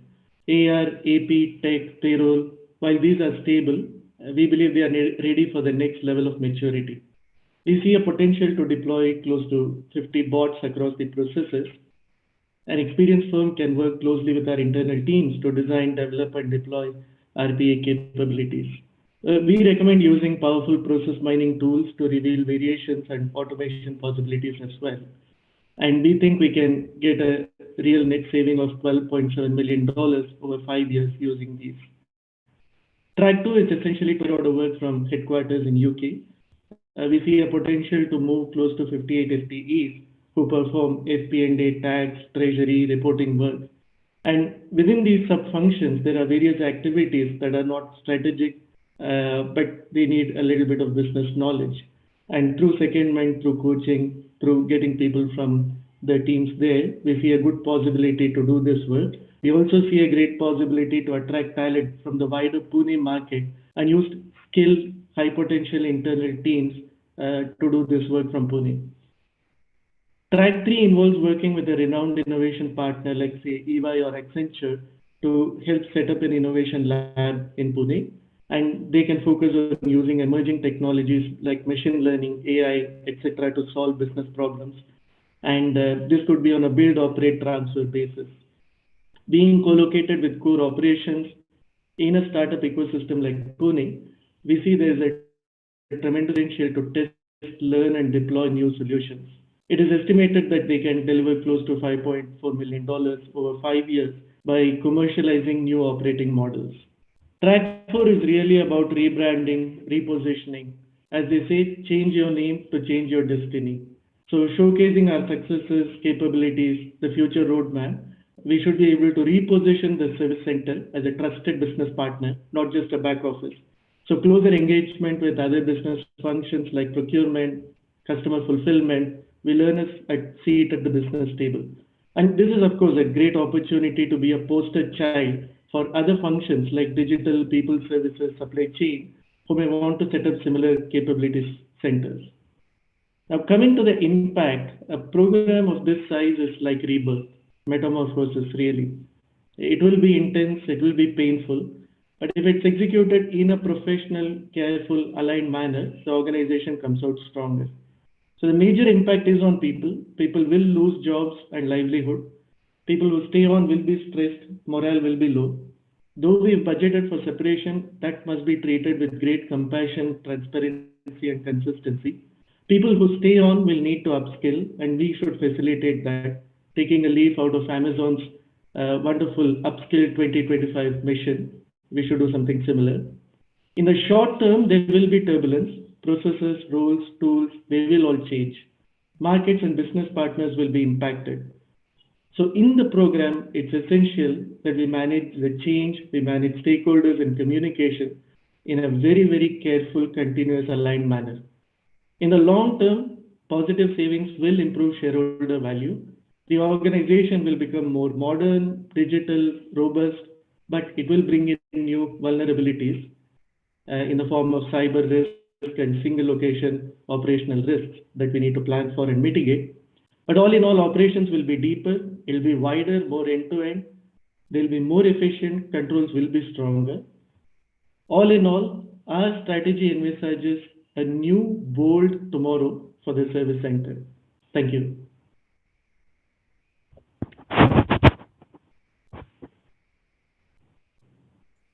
Thank you. Thanks, Kaushik, and thanks for the your one slide presentation. First, checking with the other jury colleagues. Rohit, you have a question. Go ahead. Yeah, thank you, team, for a wonderful presentation. My basic question, which we've generated a couple of times already, around what would be your anchoring statement? You know, you are showcasing all good features, what you're going to do, what you're not going to do, but how would you excite the CFO to take a conscious call on what you're suggesting him for? What would be your anchoring statement is my key goal. Our anchoring statement would be to say that there's great benefit in growing a single location as a vertical stack, you know, operations, transformation, innovation. And the anchoring statement would be make it more end-to-end. Today we are doing parts of the work which are fragmented, but if we are given a chance to do it more end-to-end, from procurement to business performance measurement and monitoring, it gives us an ability to deliver value. Yeah, and the location is the anchor to say that Pune is a great location, has a great catchment of talent, known ecosystem for startups, so we can work closely with startups, build capabilities, but build the capabilities in-house. Yeah. Thank you. Kaushik, compliments to your team on a very nicely done presentation where you even acknowledge the issues which all of you will face, you know, when I look at the people related and drop in service quality in the short term for the operations. And it's interesting how much you've packed with the right visuals, and yet the slide doesn't look very clunky or very busy. So many compliments for that. My question was, yes, you have talked about the challenges, but if you had to identify one key barrier or one key speed breaker to implementing this plan, what would that be? It is always about people, right? I mean, resistance to change is real in any organization. It's easy to lay it out on this slide and say there are 4 tracks, 4 project teams will run this, there'll be a good program team. But the organization change resistance and the organization appetite to take on the change and deliver the program in time, in quality, it is always underestimated, dramatically underestimated. So I would say that buy-in of people, strong sponsorship, you know, from the center, and helping to manage the organization resistance I would say that is the biggest barrier in these cases. Thank you. Thanks. So Kaushik, indeed a very good visual with lot of information packed. I just wanted to understand how you have proposing to deal with the non-preference of your key stakeholder, that is the CFO, to outsource at least part of the work. It is an interesting question, and I think others have also done a really good job of answering it. To say that, in my mind, the way to answer this question would be to tell the CFO that it always takes away management attention to have two service delivery centers, one internal, one external, right? The models are there. There are hybrid models out there, and they are successful. But we have to look at what is our culture and what is our ways of working. How comfortable are we partnering with a third party? We are not completely ruling it out, as you see in our case. What we say is to set up the innovation center, let's bring in a known, proven, experienced third party who can help set it up for us. For deploying RPA, we say let's not boil the ocean and do it ourselves, but let's get somebody from outside to do it. So we are not averse to bringing in people to do it, but we have to probably look at it to say that operations, you always lose management attention when you do it in two places. Is that worth taking is the point. Thank you. Yeah, thanks, Kaushik, and thanks, Team IKEA. I think thanks for sharing your thoughts, and all the best to you as we progress through the day. We'll move to the next team now, which is Team JSW. Do we have leaders from JSW there? Yes, I can see Tarun. Yeah. Can you the slide for JSW? Slideshow. Thank you. Team JSW, your time starts now. Sure, thanks. So first of all, thanks for giving us the opportunity to present our case. Project is DISTI. It's about vision, not about eyes, and it's FSSC 2.0. Now, we observe that there's a challenge where we have been perceived as a service unit. We cannot perform core complex processes.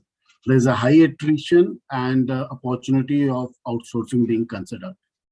We have created a framework which talk about three key parameters. One is current challenges which we are facing. Then there's a dimension of transformation which we are talking about, and what is the enabler of that transformation. In our challenges, critical challenges are perceived as service unit, business expansion, whether to go or not to go, and employee stagnancy. The first one we are covering through digitization, RPA deployment, and creating a GPO, Global Process Center from Pune Center. The key enabler, which we feel can be the process level, as we have a strong workflow system. So we will work on better procurement through Ariba, bringing out more portals for reconciliation and journal posting. Then there's a structured CFO reporting, which we are looking into. We will bring a comfort and confidence with the upstream and downstream stakeholder. Then RPA, which talk about moving to a touchless processing where low value add activity can be transformed, and those resources can be moved up the value chain, and they are ready for high skill activity, which can show them a growth in their business. Then creating a GPO is like real partnering with business upstream and downstream team, like marketing, sales, procurement team. That will give them a connect between GBS and the retained entity in UK. Then business expansion, we are looking at when we have created this center, it's performing best, we should go for a further transition. But yes, we will look for critical activities like FP&A, reporting, and some part of tax which we can deliver. Third, but not the least and important, is employee stagnancy. So we are looking at employee partnership. It's about sharing the vision with them, role versus competency mapping, and some on-site opportunity for the critical role which will be available in future. Just to share, before conducting this exercise, we have assumed that we have, in last 3 years, we have transformed to the simplest things, and we have given a benefit of double-digit year-on-year. And we have benchmarked our processes, and we are at par with other companies in the industry, which will be a selling point with our CFO. We have also created a 2x2 framework with respect to our stakeholder and key people connect. We have seen what is the impact and relevance of with respect to our decisions, and we are targeting to cover those stakeholders which have a high impact and high relevance, and understand the challenge and fill that gap. Employee, as we talk about, is going to be the key driver across the project. And there will be a structured stakeholder communication and a 3-tier governance, which can ensure success of the project. There will be a change management, which will be considered throughout this project. And there will be a 2-stream. One is on RPA, which will go for 18 to 24 months. And then there's on transition, which will be a 6-month journey. We observe there can be a positive business case in 1.12 years, giving us a benefit of 12.2 crore in 2 years and 62 crores in 5 years. Intangible benefits are CSAT score ESAT score will improve, and a digital innovation capability center will be created. Conclusion, we will create a capability center, no outsourcing, digitization, build employee competency, and transition of high-end processes. Thank you. Open for question. Thank you. Thank you, Tarun. So any questions from any jury member here? Maybe I can have a question to start with, and maybe Tarun, I think a lot of areas which you have covered in terms of the transformation areas, change areas, and so on and so forth. One of the questions going back is, it's already like even talking about the 360 degrees impact you talked about. There are a lot of action areas are there. How you propose to really look at and assess the enterprise-wide impact beyond the financial impact? What would be some of those impact, and how do you propose to communicate that to the CFO? So see, we have seen this at across level, and our observation is CFO feels this as a service unit because he feels we somewhere not connected to that level with business. So we are looking at our the key stakeholder like the business, the procurement team, the sales team. Now we are going to connect with them by providing a relevant information, providing relevant data, which can help us to basically to ensure we provide them those relevant information, like a working capital working capital should be ensured that a raw material cycle can be reduced. Now this can only be done when we are able to ensure what is our lead time to get the procurement, how we are paying. One important point, we are not, I haven't talked about the better negotiation, which I haven't quantified it here. So if we are able to streamline and be partner with business, end of the day, this will help us in better negotiation from a procurement side. Similarly, from a sales side, this will give a better visibility from SO till actual payment receipt. Now, when you provide this relevant information, this will help our end team sitting in UK, whether it is purchase or sales, to interact with vendor or customer and give that comfort about how doing business with us is better. So it's about creating a value for our key stakeholders. Yeah, sure. Thanks, Tarun. Anand, do you have a question? Yeah, very basic, very basic question, and please don't get me wrong, but I'm curious to know why you have given all the financial numbers in rupees and crores to a UK headquarters. So there's no specific reason behind it. We have Just considering Pune as a center, we have converted that in INR. Okay. Definitely, this can be presented into pounds and dollar.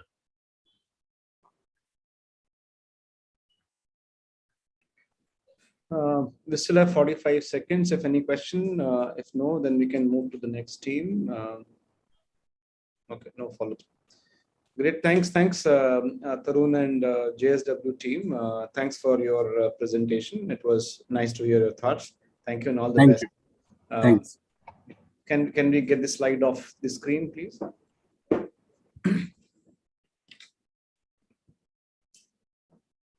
With this, we'll move to the next. Oh yeah, interesting. Now the next session is a comfort break. So I was just looking for it. I think so. It's a break for 5 minutes, and in this break we have Bhaskar joining us from CIMA. So Bhaskar, if you're there, yeah. So Bhaskar, we'll have a quick a video playing from the CIMA, and then as we all come back in the next 2-3 minutes from the break, we'll request you to share some thoughts on the gift vouchers CIMA wants to bring to the winners, as well as the digital mindset program. So I request we keep it very brief this break, and then because we want to hear Bhaskar in next couple of minutes of time. So Bhaskar, give us a couple of minutes before we come back to you. We'll have a video played just now. Sure.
Management priorities. In order to join them in their strategic roles, it's important to advance your skills, your capabilities, your value to the business. Right now, you have the opportunity to do just that with the CGMA Finance Leadership Program. The program prepares you to earn the CGMA in order to join them in their strategic roles. It's important to advance your skills, your capabilities, your value to the business. Professionals from top companies around the globe. You have the opportunity to do just that with the CGMA Finance Leadership Program. Operations, strategy, and priorities. Earn the CGMA in order to join them in their strategic roles. It's important to advance your skills, your capabilities, your value to the business. Your learning journey from top companies around the globe. You have the opportunity to do just that with the CGMA Finance Leadership Operations, strategy, and priorities. Earn the CGMA in order to join them in their strategic roles. It's important to advance your skills, your capabilities, your value to the business. Your learning journey from top companies around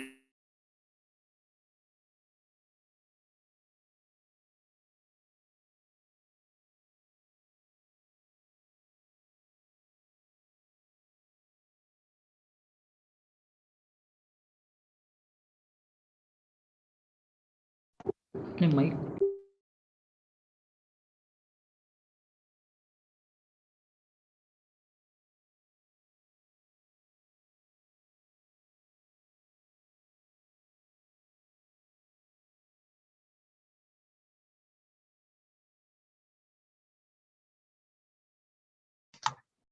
Hello?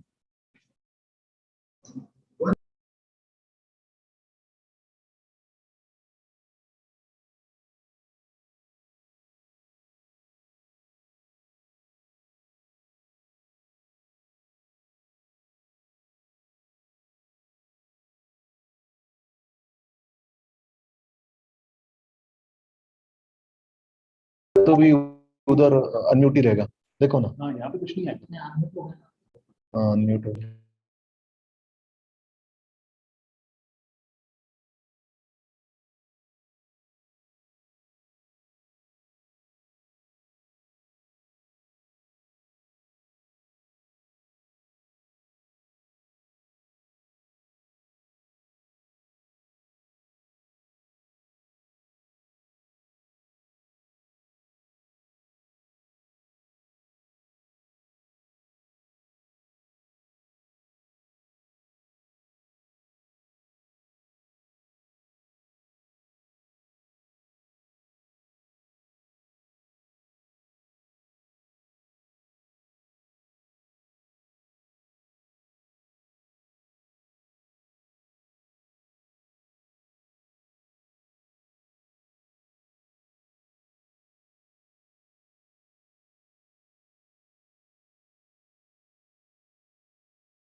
Bhaskar? Yes, Pallavi. Yeah, there's a problem with the video. I think I've put up the slide. All right, I'll speak through it. Yeah, just a second. Bhaskar? Yes, Pallavi. Yeah, there's a problem with the video. I think I've put up the slide. All right, I'll speak through it. Yeah, just a second.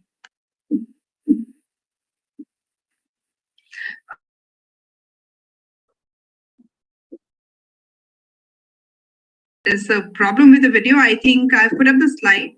All right, I'll speak through it. Yeah, just a second.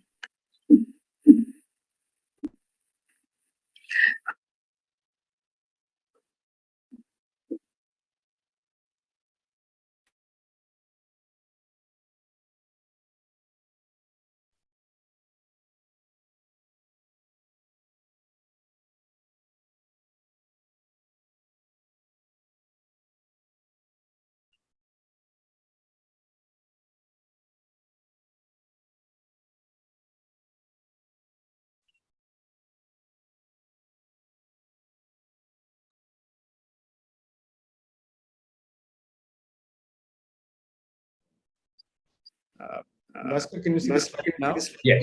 Yes. Thank you. Over to you now. Thank you, Pallavi and Rakesh. And good evening to all the participants on this shared service forum and CIMA challenge. It's my pleasure to be here. Yes. Yes. Thank you. Over to you now. Thank you, Pallavi and Rakesh. And good evening to all the participants on this shared service forum and I don't know why it is repeating. challenge. It's my pleasure to happening here. I hope others are on mute. Can I request all of us to be on a mute, please? Thank you, Pallavi and Rakesh. It's No, good evening to all the participants on this shared service forum. I don't know why it is repeating. Challenge. It's my pleasure. Can I share my screen if that helps? Sure, you can try that. I hope there is no other reason why it is going into an echo mode or a repeat mode, Bhaskar. Let's just try once more. So Bhaskar, Sure. you can try to put it up on the screen. That's okay. Just give me a second.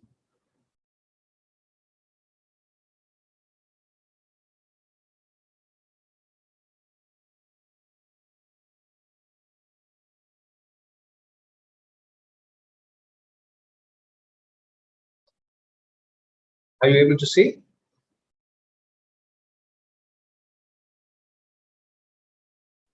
Yes, Bhaskar, we can see that. Please go ahead. Great. Good evening, folks. It's my pleasure to welcome you all.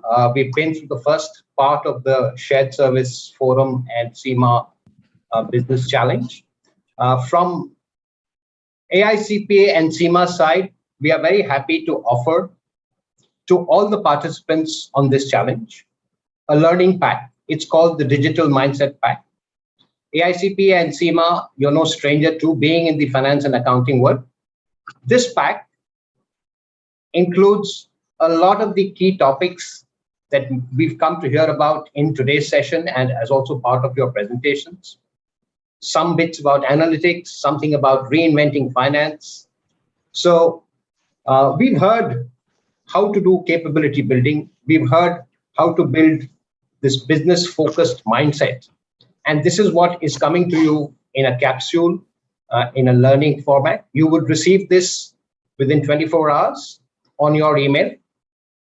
This access will be valid for each one of you for the next 12 months. And you have the capability to earn what is called a digital badge. This digital badge, you could freely share it on your LinkedIn or your social media handle. It's valued at $369 in the US, but we are making it available to you complimentary as a part of this program. In terms of the prizes that CIMA is offering, I'm very happy to announce the winner of today's challenge, and which we'll come to know only by around 6:15 or 6:20 today. The winning team will receive a 30,000 rupees prize in terms of vouchers. Today we are in the world of vouchers, so they would come in handy for our day-to-day spends. The first runner-up would receive a 15,000 rupee team prize, and the second runner-up would receive a 10,000 rupee team prize.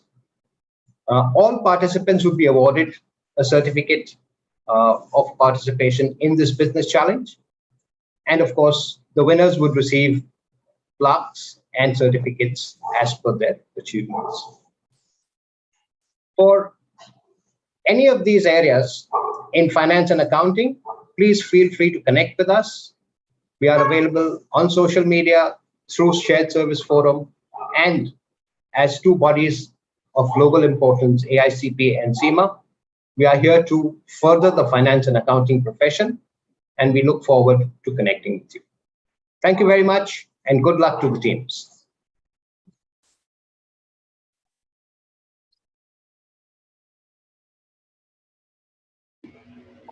Bhaskar, thanks for the wonderful gifts, and this digital mindset pack looks wonderful. Absolutely. You're welcome. It's something that Rohit on the jury would be very familiar with as a CIMA member, and we'd be happy to share it with the jury members as well if you feel that it would be useful. It will certainly be most useful to have a look at it. Smriti, it is indeed pretty eye-opening as a new person to this digital world. I did that myself, and you get to learn a lot of stuff because we keep hearing those blockchains and everything. They have so many videos around these. If you go through each, you get the meaning of it and why it should be used. So it's wonderful. Wonderful. And also the fact that you can keep it in a loop till you really figure it out, right? Correct. You can redoing it. And so there's a small test of your understanding as well. So which helps you even refine your understanding at the end of it. It's a marvelous gift. Thank you. Really a marvelous gift. Our pleasure. Absolutely, indeed, Bhaskar. Thanks for that. And I think we are very delighted as a part of Shared Services Forum to have a partnership with CIMA in this journey. And with this, we will move to the, because the clock is ticking and we have to move and do a lot of more presentations. So we'll move to the next one, which is Team Lupin.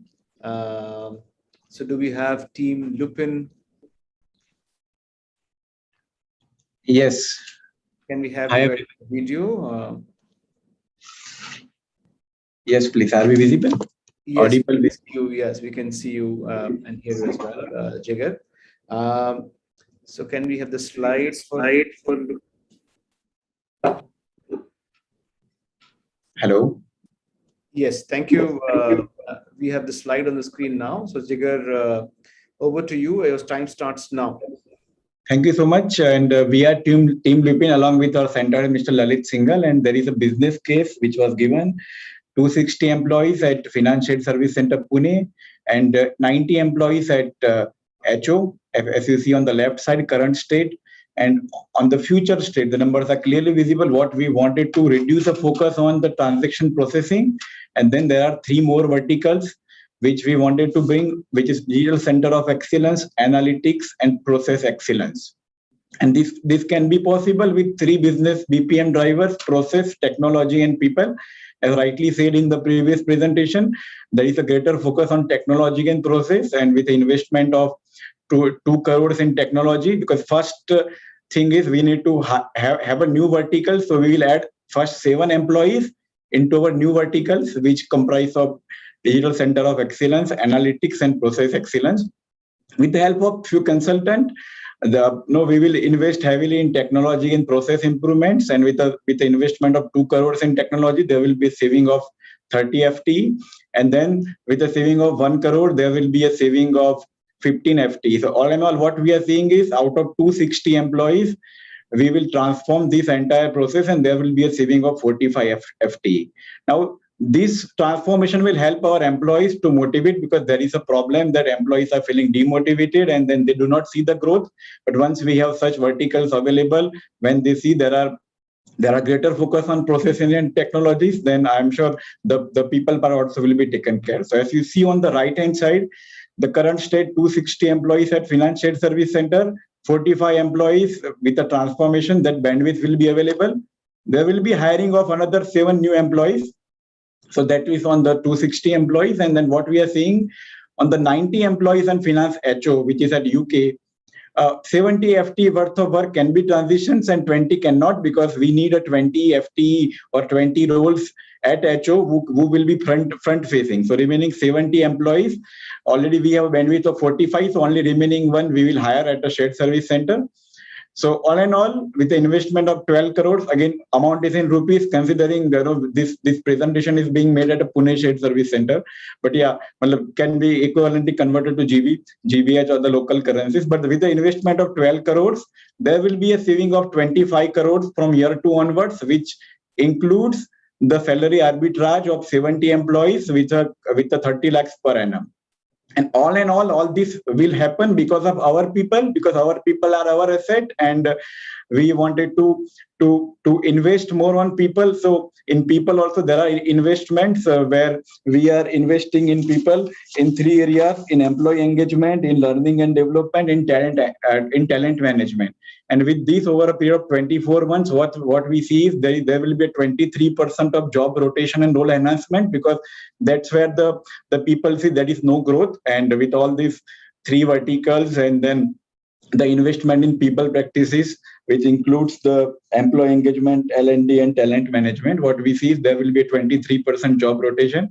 Then one important aspect is the training. So 48 hours man hours training per employee per annum, which includes the front facing and the new roles which we are bringing from finance HO to shared service centers. All in all, 48 man hours training and the 23% job rotations. Our people will be capable enough to drive this technology and process improvement. So all in all, with investment of 12 crore, there will be a saving of 25 crores year 2 onwards with a salary arbitrage of 70 employees into 30 lakhs per annum. So that's all on the business case. Any questions, please?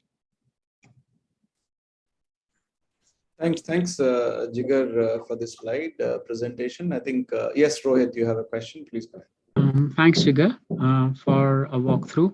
My basic question is, other than labor arbitrage, what is the value add this center will try to bring for it to be called a capability center? Right. So Rohit, as you can see on this, as we see on the slide, with the investment in technology and process, there will be a 45 FT worth of saving, which is equivalent to 18% productivity, and with an average of 10 lakh rupees per annum in Indian currency, because these 260 employees are at Pune center. So whatever 45 FT worth of work will be get automated. So that will be a straight away again a saving in terms of the salary or in terms of the productivity, 18%. And also to add that because we are planning and implementing so many digital automation and process excellence, so the confidence level will increase because the lot of things will move in the automation. So it will give more confidence to the CFO because he will see things are many transactional level things are happening automatically. So these are error free. So it will enhance the confidence of the higher management as well as the company. The employees will get motivated because they will get training. They will work on new technology. They will work on new tools. So this is a win-win situation for both. Thank you. Thank you so much. Sure. Any other questions from any of the jury members? No, I think there's no question. So I think we are okay. There's no question. Thanks, Lupin team, and for your presentation and sharing your thoughts and the way you have placed your business case. All the best for you. Thank you. Thank you, Rakesh. Thank you, jury members. Thank you. We'll progress to the next team now. This is team Ramball. Do we have leaders from team Ramball? Yeah, I cannot start my video. It says the video has been stopped by the co-host. Not sure, Deepak. You just want to, yeah, we can see you, Deepak, very well. Yes, now it is up. Yeah. Good. All right. So, yeah, so the slide is on. Your time starts now, Deepak. All right. So, transforming cost center into capability center is a dream of many shared service organizations, and surely it is slowly but surely it is becoming a mandate for a shared service to be a capability center. We can easily achieve this using a diamond value model. So in a conventional traditional pyramid, there are three levers that are used, which is labor, value, and business engagement. If we flip this pyramid vertically and then chisel around the corners, we can actually create the diamond value. Business engagement can be expanded to mid-level of enterprise, focused on tactical planning, customer insight, and business simulation, moving away from query resolution in the traditional pyramid. Delivery can be enhanced by the ease of doing business and wow factors, backing on data science, helping the functions respond to the market trends, and elevating the strategic contribution, moving away from essentially a utility level value in the traditional pyramid. Labor pool has a significant proportion need to be focused on the future skills. So that needs a lot of investment, such as robotic process automation, problem solving, shifting from low touch, high volume transaction in the traditional pyramid to a high end knowledge intensive labor pool. And these three levers of diamond value pyramid can further be transformed using the 4 piles of diamond pyramid, which is organization design. We can leverage with the organization design by freeing up our middle managers to do more business engagement and value add.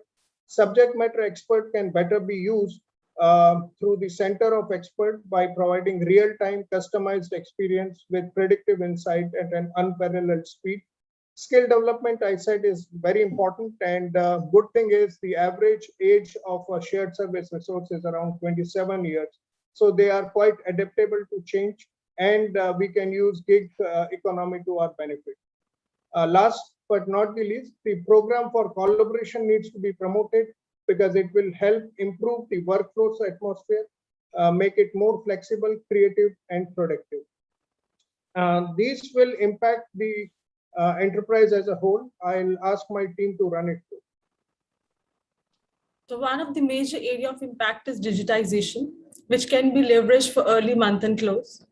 Automation of standard tasks will enable the shared service center to concentrate more on the analytical tasks and give more time to the management for strategic decision-making. Shared services focuses on customized experiences with the use of technology. Experts and CEO gives customized services like tax advisory, statutory reporting, data mining and analysis on value-added text, which elevates the strategic contributions in SSC. Shared Service Center can be used for implementation of strategic plans, implementation of one ERP platform, improvising on workflows or plugin tools can be accelerated by Shared Service Center by partnering with process excellence, business and cross-functional teams. Collaboration will give opportunity for wing-to-wing review of the processes rather than being confined within the team. For example, review of source to pay process rather than accounts payable process. This will result in more effective, productive, and efficient organization. Effective change management is the key to any successful transformation program, and shared service delivering change management services can really turn the table for an organization. Thank you. And now it is open for questions. Thanks, Team Rambal, for your presentation. Requesting any jury member if you have any question. Thanks, team. And I think it's so nice to see all team members see their faces and everybody participate. The diamond value model is an interesting one. What didn't come out clearly for me was what would be the value or the savings for the organization through this transformation. Yeah, so there are two savings for the organization. One, we are moving to the next generation shared services using digitization, accelerated implementation, collaboration, and change management. In the monetary terms, it will give around 9 million saving in around 1.1 year, which is a payback period. If we take into consideration contingency, it will move to 1.5 years if there is more waves of corona, or if there is any fallback in terms of attrition, or if there are any other roadblocks in implementing the technology. So it will move to 1.5 years, but it will still give, we have taken contingency of 20% cost increase and around 10% reduction in the savings if we move to 1.5 years of payback period. And we have included that we will move around 17 jobs from UK to India, and we will automate within UK around 10 jobs locally by using of automation. Thanks, Deepak. Thank you. Wait, do you have a question? Please go ahead. Yes, please. Thank you, Team Rambal. The basic question I have is, what's your take on outsourcing versus keeping everything in-house? Now that with the diamond value model, you are trying to overhaul the operations as well as the team. So why continue with the basic transactional level jobs? Why don't you think of outsourcing them? What's your take on that? See, we believe that with technology coming in place, we can automate a lot of jobs within the organization. That's number one. Secondly, keeping the jobs within the shared service cater to the data privacy laws and in Europe as well as it gives us more flexibility.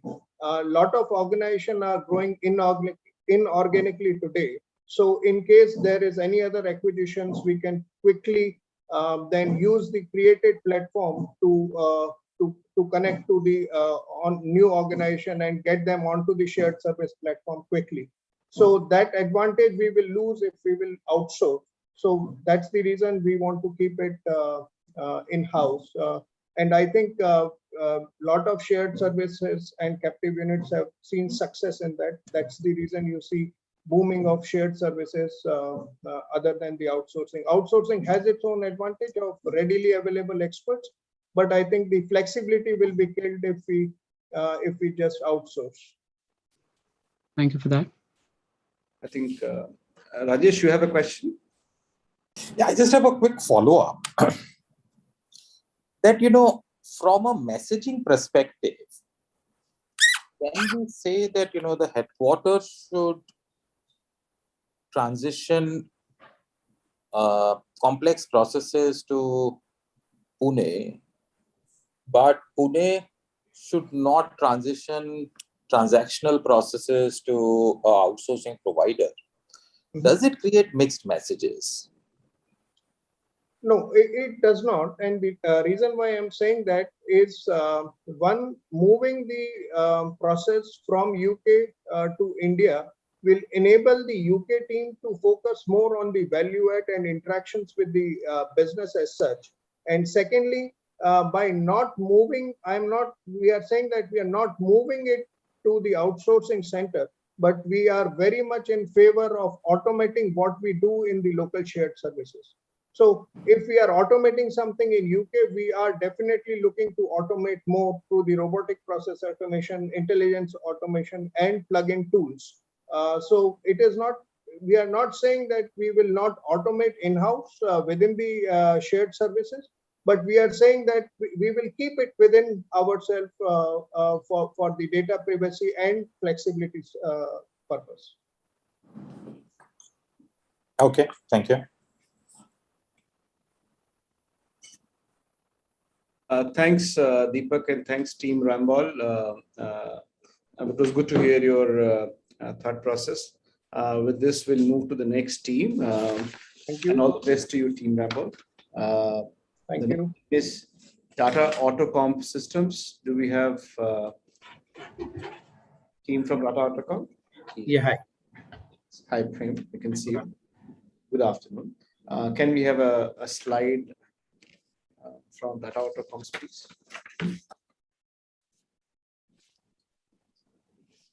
So Prem, here is the slide on the screen. Your time starts now. Okay. So thank you, esteemed jury and the panelists for having us. And as we all know, the case is about moving from a cost center to a capability center. And we propose a very systematic and completely calculated spread about plan in a phased manner. And to start with, we have a 4 milestones journey where we plan to analyze and then adopt and then do a skill a matrix test between within the organization to fit our employees basis their skills, and then form a center of excellence team who will be ready to migrate activities from the UK, and also again after that do a self-evaluation check and then take the road ahead as to deliver what is expected out of us. And why we feel that we can do that is because we come from a very good or right mix of manpower, where we have quite experienced people on board who have a lot of ground experience in the past, as well as fresh minds, which we encourage. So this will keep us intact to the encounter in the process, and at the same time keep our innovation on the table at all times and give the best. And we, being a finance-based FSS of shared service, we believe that numbers is something that helps us drive the whole business decisions. And that is why we propose to merge with an analytics firm and then ensure that the numbers that we present are robust and absolutely crisp, so that the best decisions are taken. And then to back it up, technology is a talk of the boardroom, as we all know, and all the available resources in the market regarding technology is not a huge research material. So we will do, in fact, a self-evaluation check of which technology suits the best and gives the maximum return on the investments that are made from the UK, and then implement them. And then that's why we call ourselves, a global business multifunctional approach, where we are ready to take a 360-degree approach and deliver what is expected of us. But all this, we believe, cannot happen without a good and strong employee base, which is why we propose that we have a lot of positive trainings that can happen in the organization, and our employees are given proper insights as to why they can stay with us and what kind of career progression they see in the future. And obviously we reward them. We will reward the best ones along. So apart with this, I would request my colleague Gauri to take you through the impacts. Yeah, thanks, Ben. The impacts that would have on this by implementing this strategy is that there would be data inferences, also learning and growth perspective. Yes, there will be a learning and growth in our employees. And we would say the tagline to our strategy is that we would be a one-stop solution to all the finance functions. Thank you. Thank you so much. Thank you. Thank you. Thanks, team Tata Autocomp, for sharing your thought process. I think any questions from the jury panel? Go ahead. Yes, please, Rohit. Yeah, just the basic one in terms of cost investment versus returns. That's not coming out. Yeah. So we would like to put the point of a geographical disparity. So by moving the resources, by reducing the resources at UK and increasing the resources in India, will obviously come for a substantial saving in the manpower cost, which would be reinvested in the technological part of it to make sure that there are no additional budget allocation, and also to make sure that return on investment and payback period is optimum to make sure that project is a successful project within the gambit of 20 months.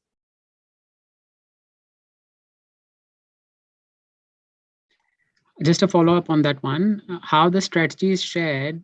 As a team, we are yet to decide on the technology. We are yet to decide on the investments. Sorry, come again. Can you please repeat your question, please? So the strategy is that how it was shared, you will be looking at the new age technology, what suits your center or requirement. So have we done any recce or study?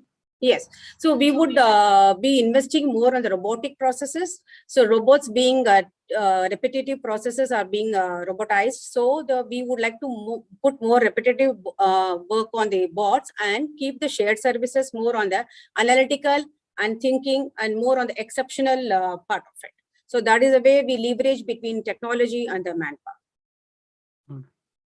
Thank you.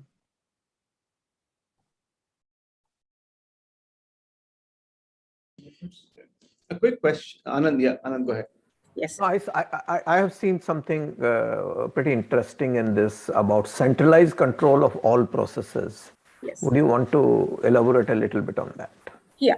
So when I say centralized processes, when we consolidate on all the processes at a single place in Pune, so we would be optimizing and standardizing the processes with a standard SLA and standard SOPs, and also with defined matrices for measurement of performances, and which will be also used as a benchmarking to meet with the industrial standards. So this is how we say the entire end-to-end, right from the time the concept is conceived to the benchmarking is kept at the single place.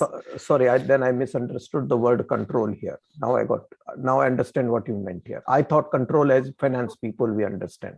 Yeah, it's more from the process internal. and yes. No, right. Yeah. Okay. Thank you. Thank you. Thanks, Tata Autocom team, for your presentation, and Sanchala and Gauri and team, thank you for sharing your thoughts, and all the best. And thank you so much. Thanks for giving an opportunity to the CIMA team and Shared Service Forum. Thank you. Thank you. With this, we'll move to, in fact, we have what I just realized, I was just also looking at the scoring. We have from an alphabetical order, 3 Tata companies coming in a row now. So the next Tata company is Tata Motors. So TML Business Services. So do we have TML leaders in the call? Hello. Is it Girish? Yeah, but we are sitting in the same room. So I am Ravindra Pethe over here. Yeah, hi, Pethe. Hi. Good to see you. Good evening. Yeah, good evening. And so your slides on the screen now, and with this, your time starts now. Yeah. So good evening, jury. I am Ravindra Pethe from TML BSL Shared Services. With my team, today we bring to you a powerful strategy to create a future finance capability center. The Shared Service Center is going to help the parent company to win their business objectives and work more like a business partner. With a clear strategy in mind, we plan to move a step above the notch from working like a traditional finance shared services that focuses on processing transactional activities to a business partner working hand in hand. Let me explain now our strategy in terms of what we are planning to do. There are 4 important pillars poised to completely revamp our delivery model.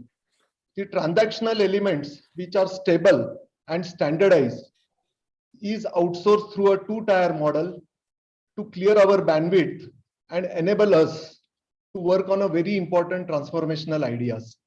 At the same time, we bring in more value-add work in our domain from the parent company. As business partners, we transition new areas, transform and stabilize those, and move those out to third-party service provider as our future strategy.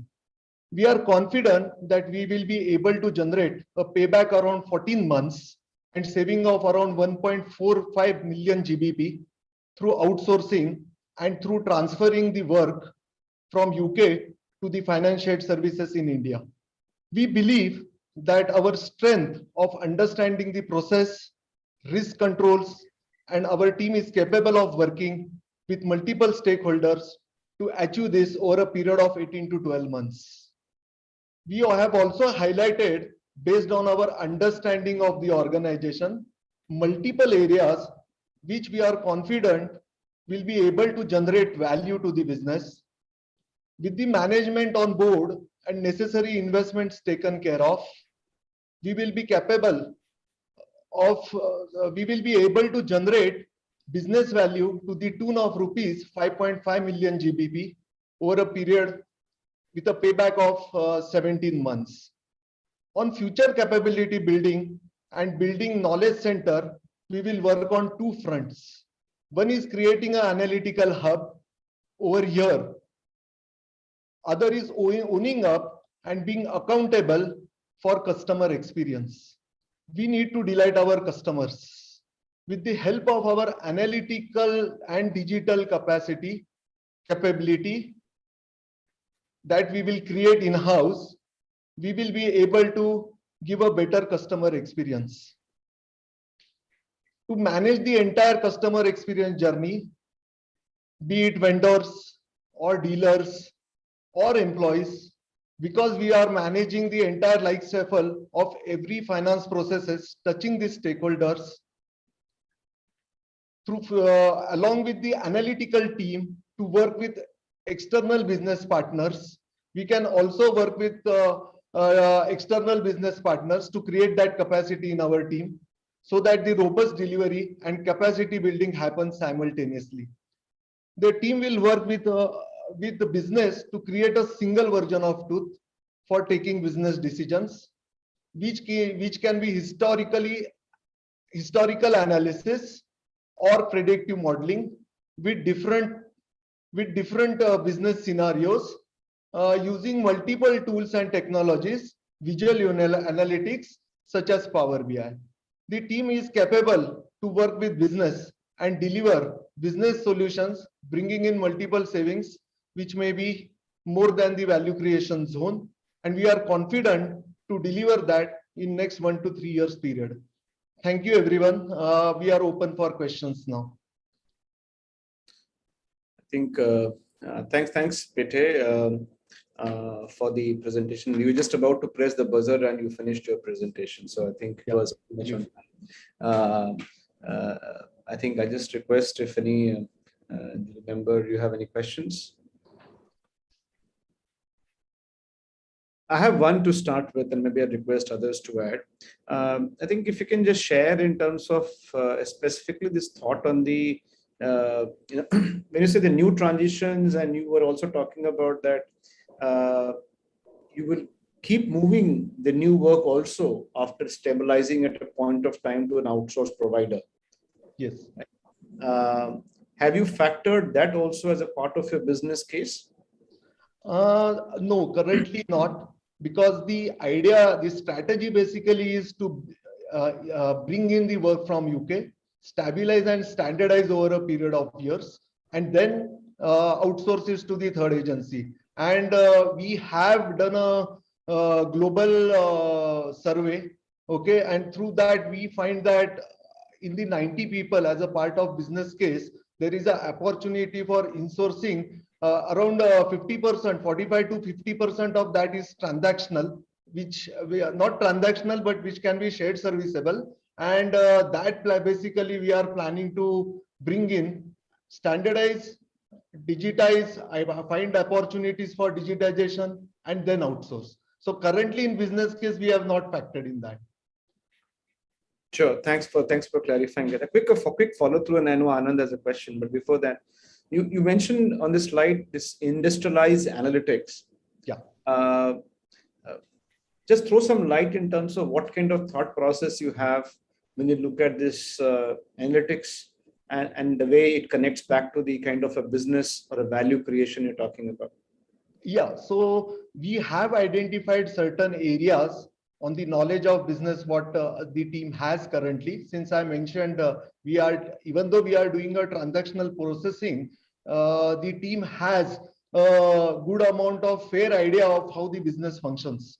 Okay, so the plan is to create various models, and here we will take a support from a third party agency who can help us in developing our team. Okay, and then build up this analysis. We have already identified few areas like marketing mix model, dealer profitability analysis, inventory and cost analysis, and employee cost analysis. So these are all the major items what we have identified, and we will try to bring in this model with coordination with the third party. Sure. Thank you. I saw you, Anand, you had a question. No, that was you preempted in a way, because I also was curious whether the optimized delivery cost savings and investments are after netting off whatever is coming from, I mean, a combination of outsourcing as well as insourcing from UK. Yes. So that he has already clarified it is only insourcing from UK. But the follow through will be that why would you keep outsourcing after insourcing?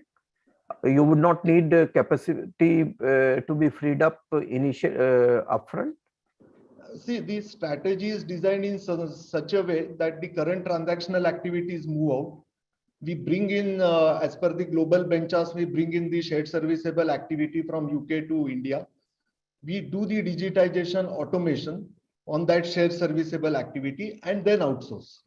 So that is the strategy what we have. So this will be sort of an incubation center where we take in the activities, and currently it's only finance.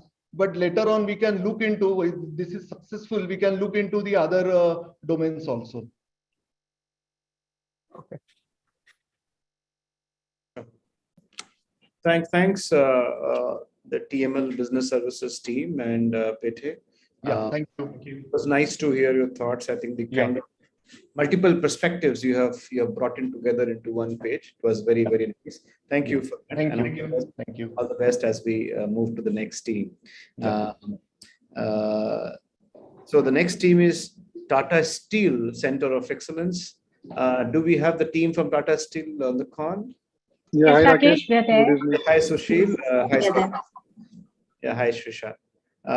Sushil, your slide is on the screen now, and your time starts now. Over to you. A very good evening to the board members. We propose our approach of scaling up our finance shared service center to Global Innovation Center and build a better tomorrow.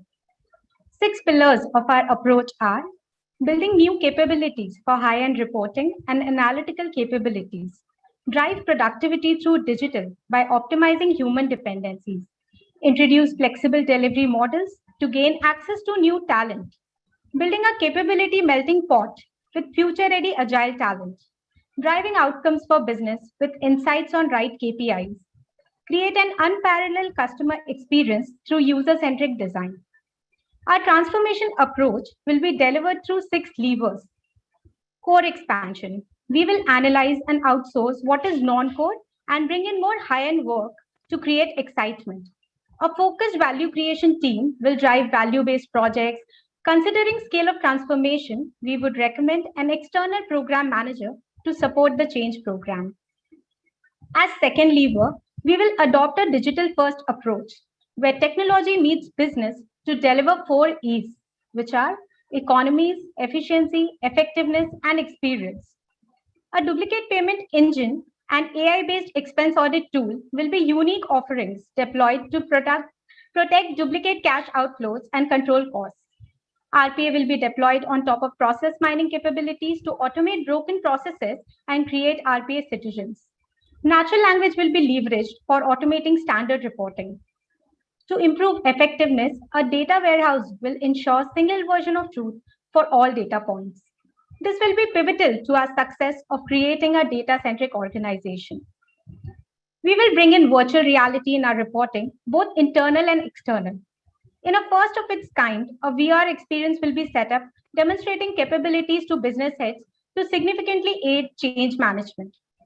As third lever, we will introduce dynamic models with digital partnerships with OEMs for setting up RPA and visualization COEs and building internal capability. We will get into association with academic institutions for developing machine learning models and minimizing cost. In spite of all the tech deployment, talent will be pivotal to our success. We will build future-ready talent to handle complex customer-centric roles and sharpen behavioral skills to bring quantum shift from being back office to customer-facing function. Gamification-based learning will give batches that will give an edge to careers. A talent marketplace will onboard talent beyond boundaries for GIC. Well-being will continue to be important with diverse workforce. Transformation approach will ensure deep stakeholder connect. We will use agile and design thinking for faster and user-centric delivery.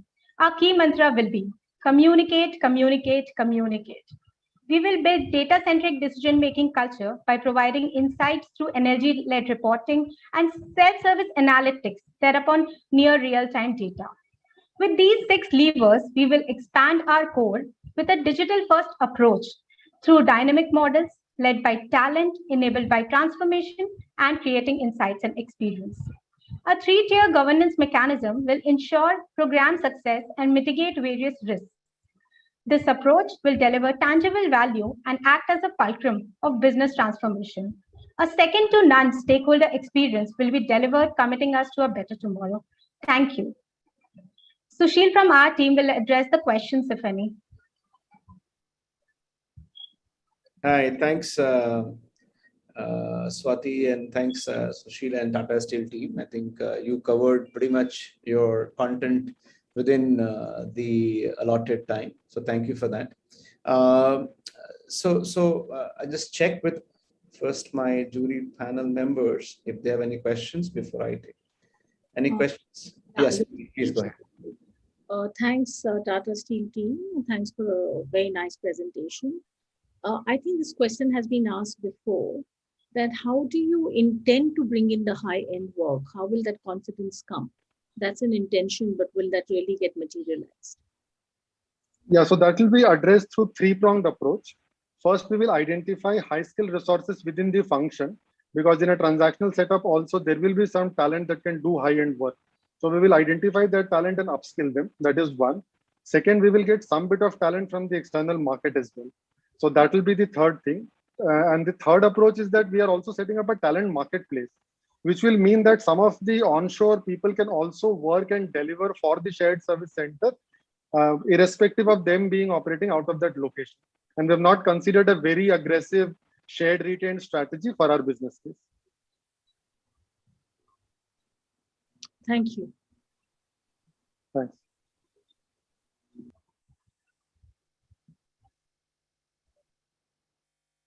Any other question from the jury panel? How about the roadmap, the time plan around all these seemingly very ambitious actions and elements of, I mean, the 6 levers and multiple elements within these 6 levers? Yeah, so we're considering a time frame of about 24 months to deliver this, and we will use agile and design thinking to actually accelerate this. So teams will work in squads and tribes, and we will have daily stand-ups to actually ensure that we are delivering on track. And we'll also get an external program manager to hold everything together so that all the pieces can actually stay together. So that expertise we will leverage.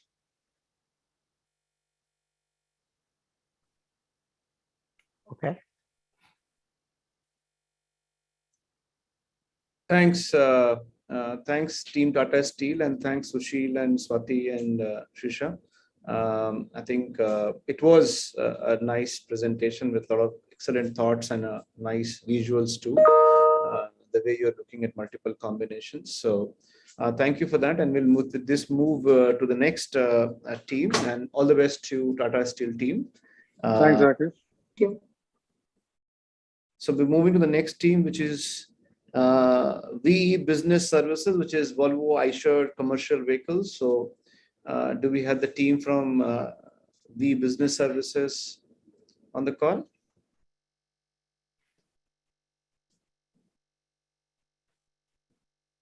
Navani, I can see you.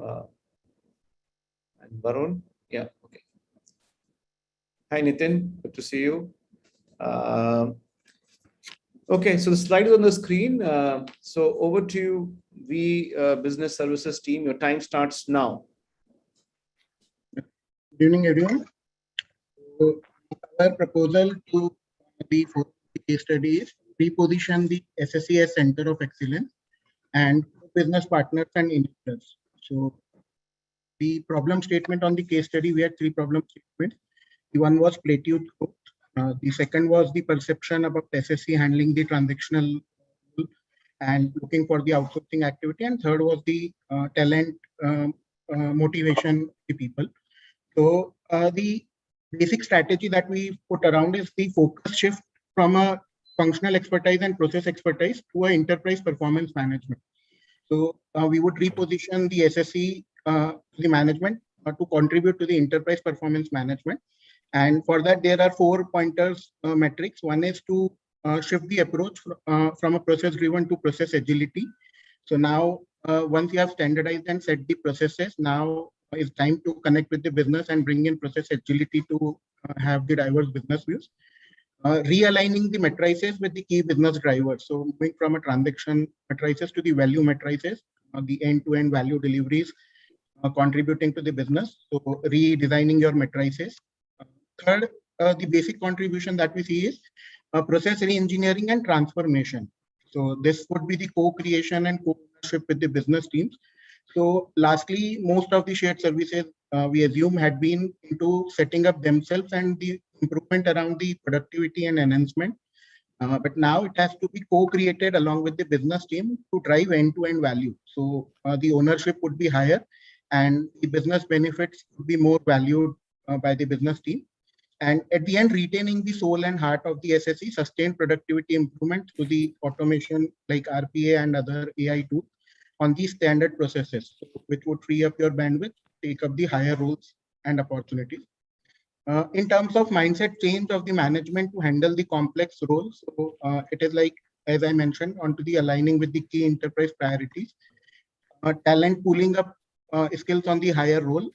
Why we say that the business teams can handle it on the shared services is their proven expertise to handle the project management roles. So with the various expansion, the shared services have built over period of time on the processes. So they have a proven expertise to transform the processes from as is to be way it is being handled. And with that expertise and proven experience management, we can go up to the management to take up the business process transformation and related projects. Then onto the leveraging onto the modern tools, onto built-on systems, and becoming the center of efficiencies. The 4 initiatives that we have identified is to create a vertical of business process transformation, which would be through innovation committee that we would be proposing, which would be chaired by CXOs, business heads, and CFOs, led by the project management team from shared services and business teams. Another we put is the business analytics and reporting warehouse to have the shared services as the center of analytics and warehouse. Third, we see as center of excellence, plug and play model for the standard processes of finance. So whenever any expansion is happening in any of the business vertical, they are rest assured onto the process setup and the business model structuring. So we would like to put up a plug and play model wherein you can approach the SSE and you have a ready processes to put around and go live with your business verticals. And then fourth, we propose is the migrating the existing UK-based processes, retaining the decision-making authority with them, but the analysis and the better bandwidth we have. So leveraging the existing DMS tools for the workflow and decision-making and providing them the better analytics onto it. That is our 4th initiative that we see around. And with this, we believe that employee motivation can handle due to better center of excellence and giving them the better opportunities on.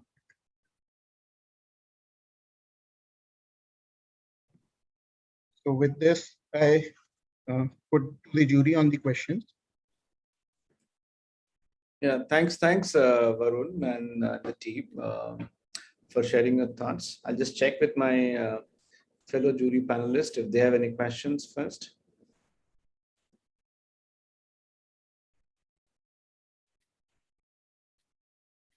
Okay, you should ask questions. Certainly, and I'll do that.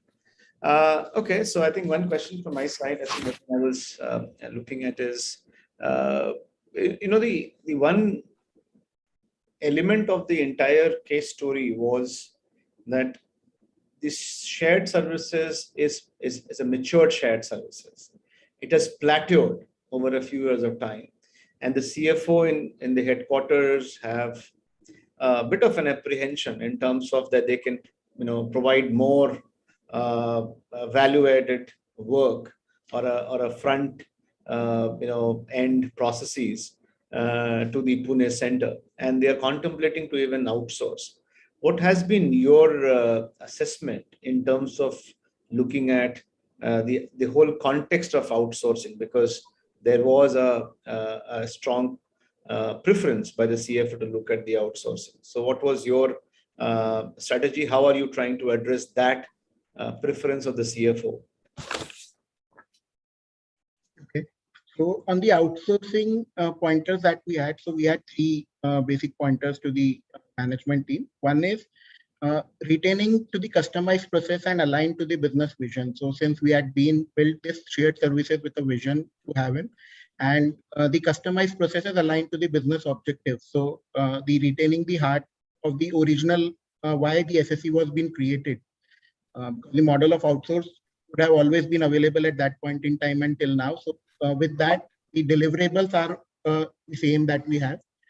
The another concern that we have can be in terms of utilization of better technologies, and another thing, the improvement in terms of better technology and freeing up the leadership.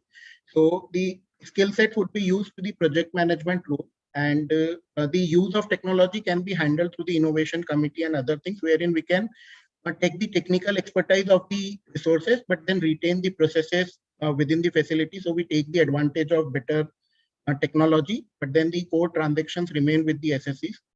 Thirdly, since we are mapping it as a business analytics and warehousing hub, the essence of the transactions has to remain, since it has most of the sensitive business details that you have, which are core to the business objectives, and having it in-house would be a greater feel.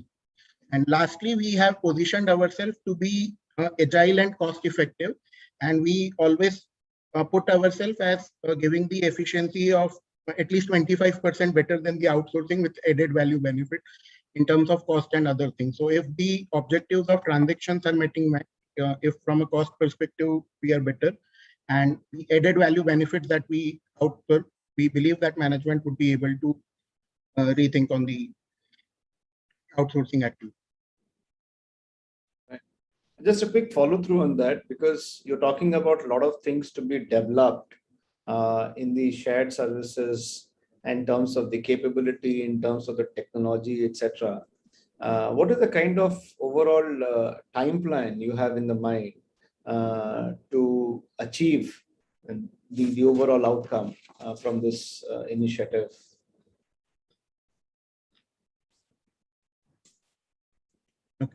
Would you like to? Even if you're speaking, you're on a mute. So, so what we are talking that overall time period of process, but we would like to start Sorry, it is breaking. Maybe there you guys are logged in on two systems there.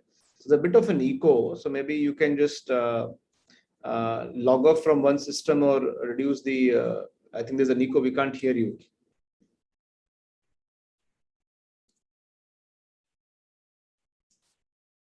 Yeah. Would you just like to try now to respond to the question? Is it better now? Yes. Yes. Go ahead. Yeah.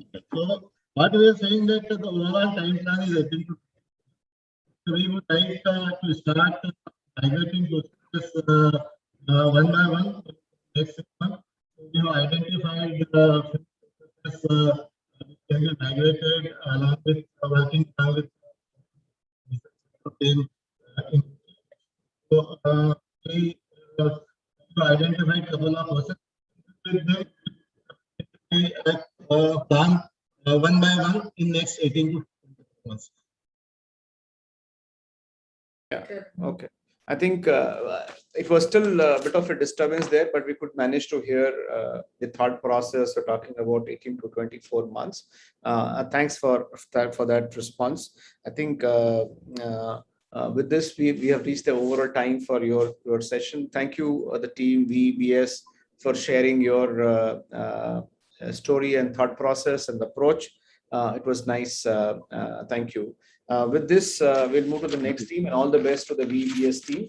The next team is team Wellspun Global Services. Do we have a Wellspun team on the call? Yeah. Sorry, I'm not able to switch on my video. It shows that the host has blocked it. Please try it once again, Parag. Yeah, I think now it's working. Okay. So, Parag and Saurav, yeah. Can we have the slide for Wellspun, please?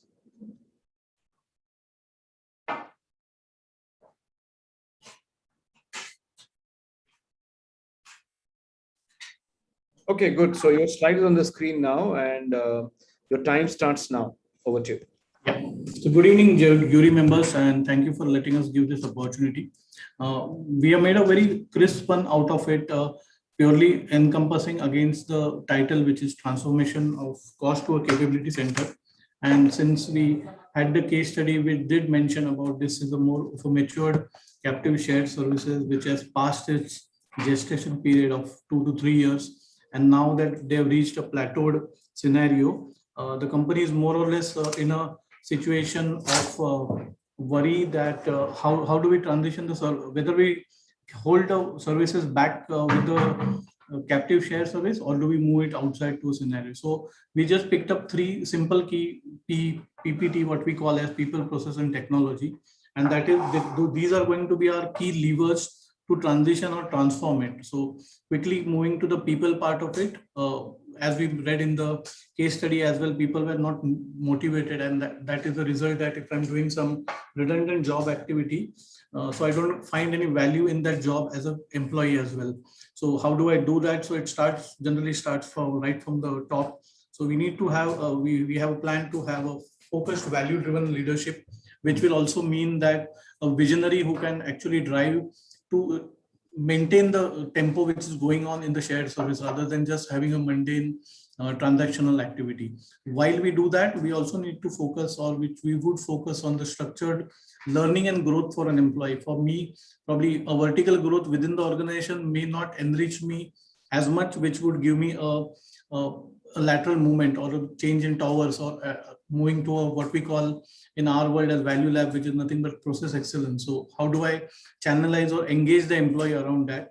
Then when we say channelize employee engagement, we purely mean as apart from my daily work routine, how is it am I going to keep the employee engaged?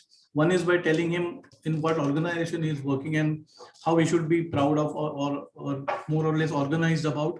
And then you have smaller levers which help the employee. So it could be work-life balance, recognizing them for their smaller achievement. It could be R&R sessions, or what we practice in any captive share service is make the best use of process excellence, which is white belt trainings, yellow belt trainings, which enhance them within the company, or even if they move out of the company, they leave as a cherished ambassadors of the company. So that was more on the people front. Then quickly on the process front, it should be a result-oriented KPI-driven SSE. Without that, any process would fail.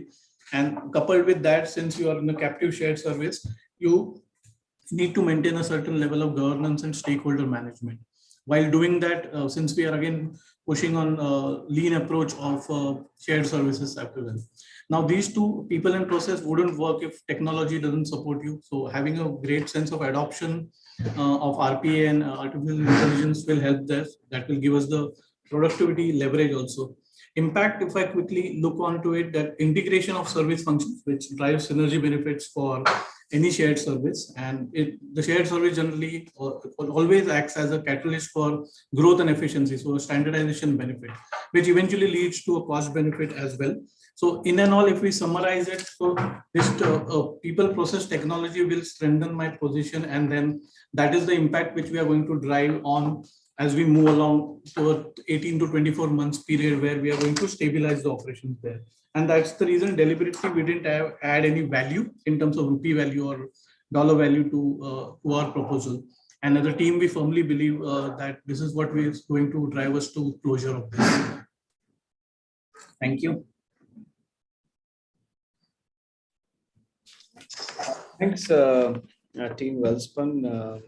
I think you have covered your thought process and your story pretty much within the time.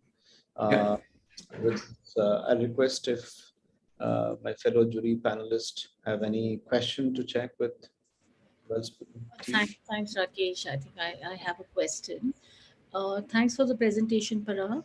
I'm curious, when I look at your aspects of the process, which is result-oriented KPI, governance, delight, these would be components even in a cost center, right? So if you're moving from a cost center to a capability center, what has really changed? I wasn't clear about that.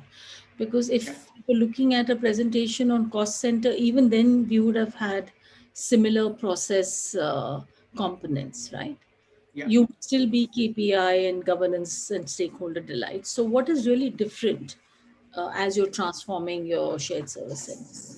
So yeah, Smriti, just to add on, just to answer your question on the process part, the reason we have deliberately put as KPI driven because if we go through the history of this shared service center, they have been reaching a plateaued stage where they have been doing the regular jobs in a very capable scenario, but there is no value addition coming out of them. And value, to capture any value addition, if I don't measure my SLAs and KPIs, only then I'll be in a position to push forward the result-oriented KPI, which anyways as a third party or captive shared service, I ought to deliver. And why we mentioned governance and stakeholder management is that is what is going to delight my internal customers. So if I strengthen the process, then it enlarges the scope for me to do better and better around that. And then we added lean approach, which is more from a process excellence standpoint, to give a channel to my processes, because from a transactional processor, I might be doing it the best way, but process excellence, or what we call as value lab, is the team which actually shows me the torch, that in which direction I need to move. So if that answers your question. Thanks, Parag. Thank you. Thanks. Any other question?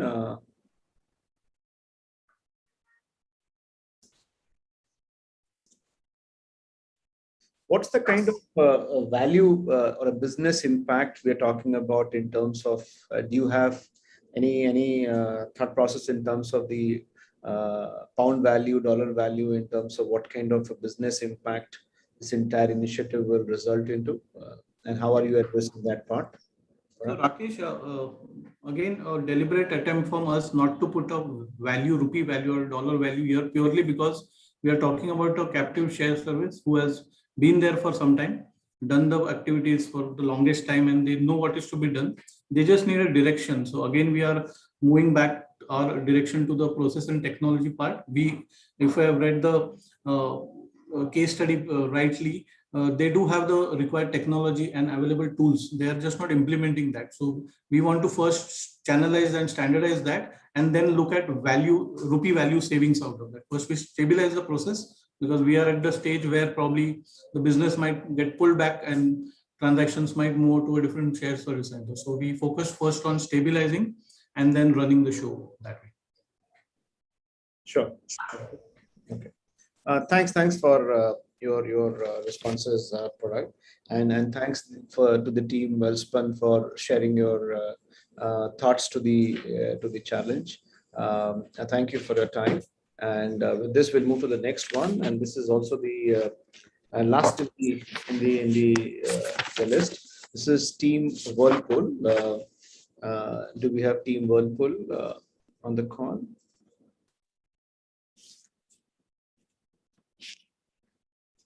Yes, I can see Sashank, Raja, and Kishu. You are from, if you guys are speaking, we can't hear you on mute. Can you hear us now? Are we Yes. audible? Yeah, we can hear you now. And all right. Slide is on the screen now, and Team Whirlpool. So your time starts now. Over to you. Good evening, esteemed jury and our fellow competitors.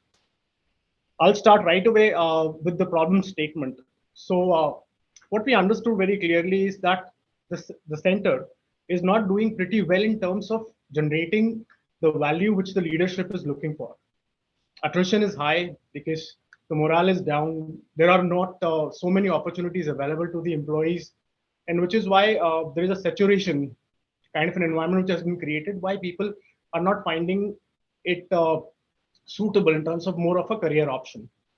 So the strategy for us that we have adopted was how we are going to create an environment where the FSSC would move from just being a shared services partner which is able to meet SLAs and KPIs to a value generation center.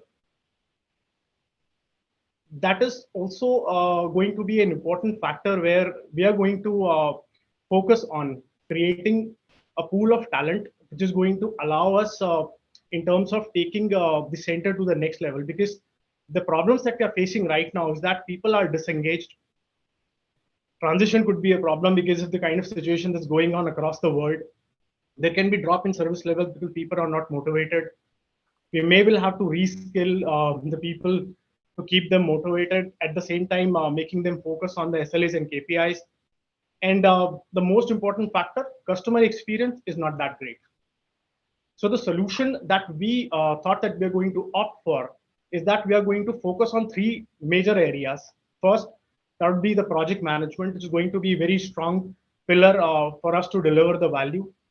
And starting with that, what we have agreed upon as a group is that we go with the consolidation of the two centers.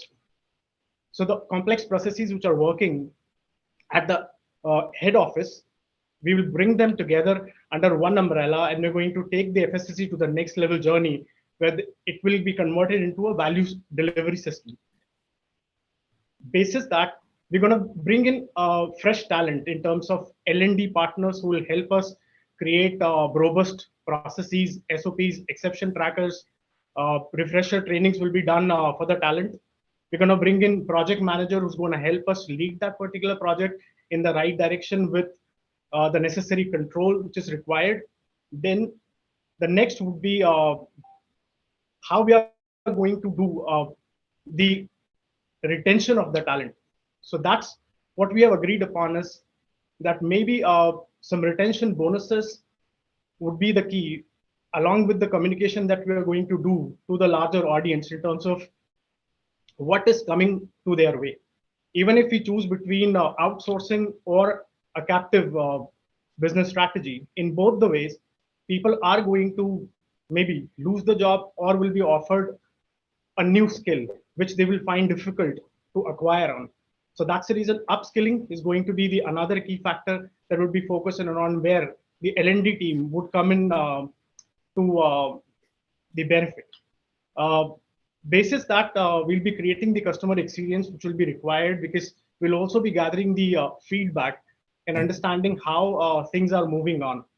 And getting the next and the most important benefit would be automating the redundant processes with the help of RPA and different technologies available, and taking the existing processes to the next level by applying CI bent of mind, lean processes, DMAC, Six Sigma projects, which will allow us creating that value which is required for us to take the center to the next level.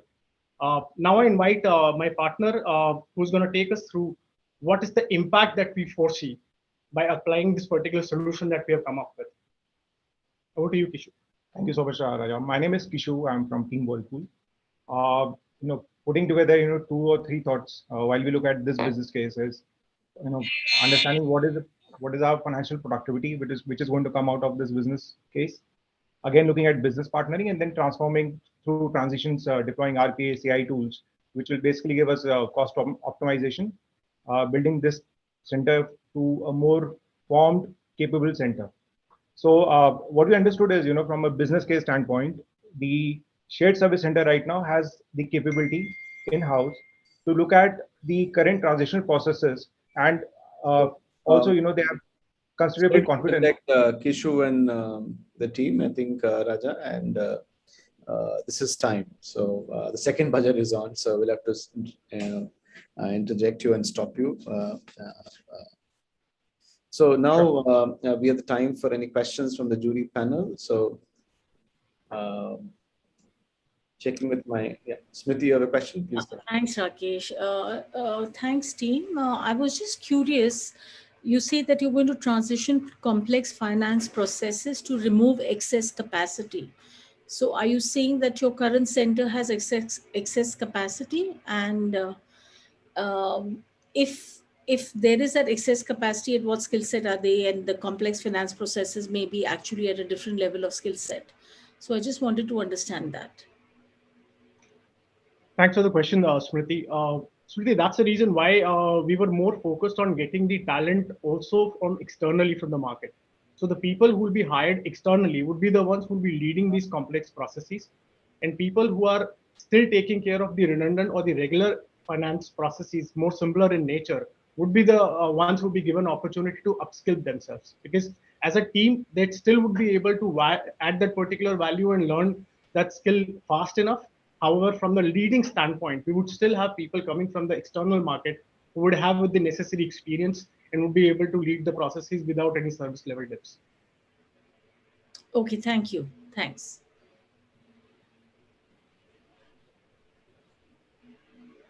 Any other questions from any of the jury lead?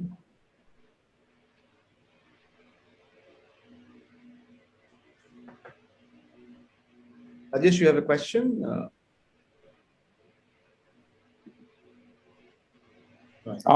No, sorry. Okay, no problem.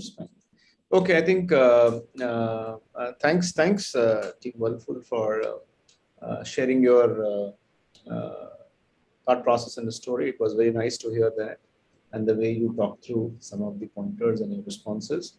I know it was long wait for you and your team in the entire session of the day. And I can tell you a very interesting point before we move to the next very interesting session. And I'll be, as I mentioned, I think the next 10 minutes is going to be another great opportunity to hear some perspectives and thought process from someone like Sanjay Gupta. We all keep waiting to hear from him. He's the Chief Architect for Shared Services Forum and a thought leader, a leader who brings a lot of perspectives together and actually challenges many of the perspectives many times. And nothing new that Sanjay and I sometimes go on and on for hours, talking and deliberating on the same point, sometimes beyond midnight. And difficult to many times get converged on a same perspective.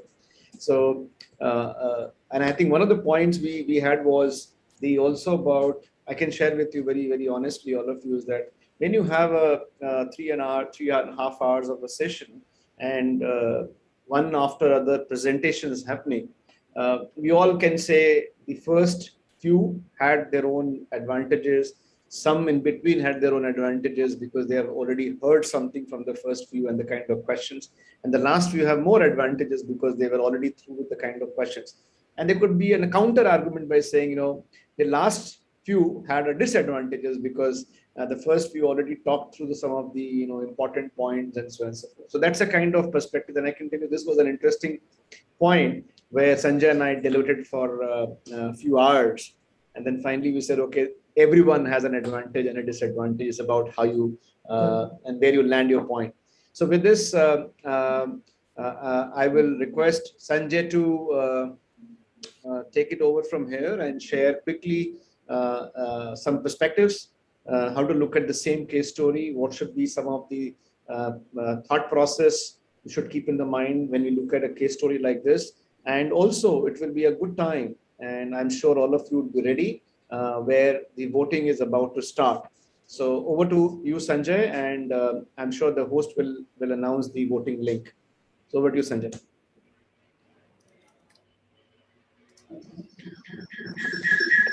So, hi, I don't know if you can hear me. I'm hoping that you can hear me. Yes, we can. Wonderful, thank you.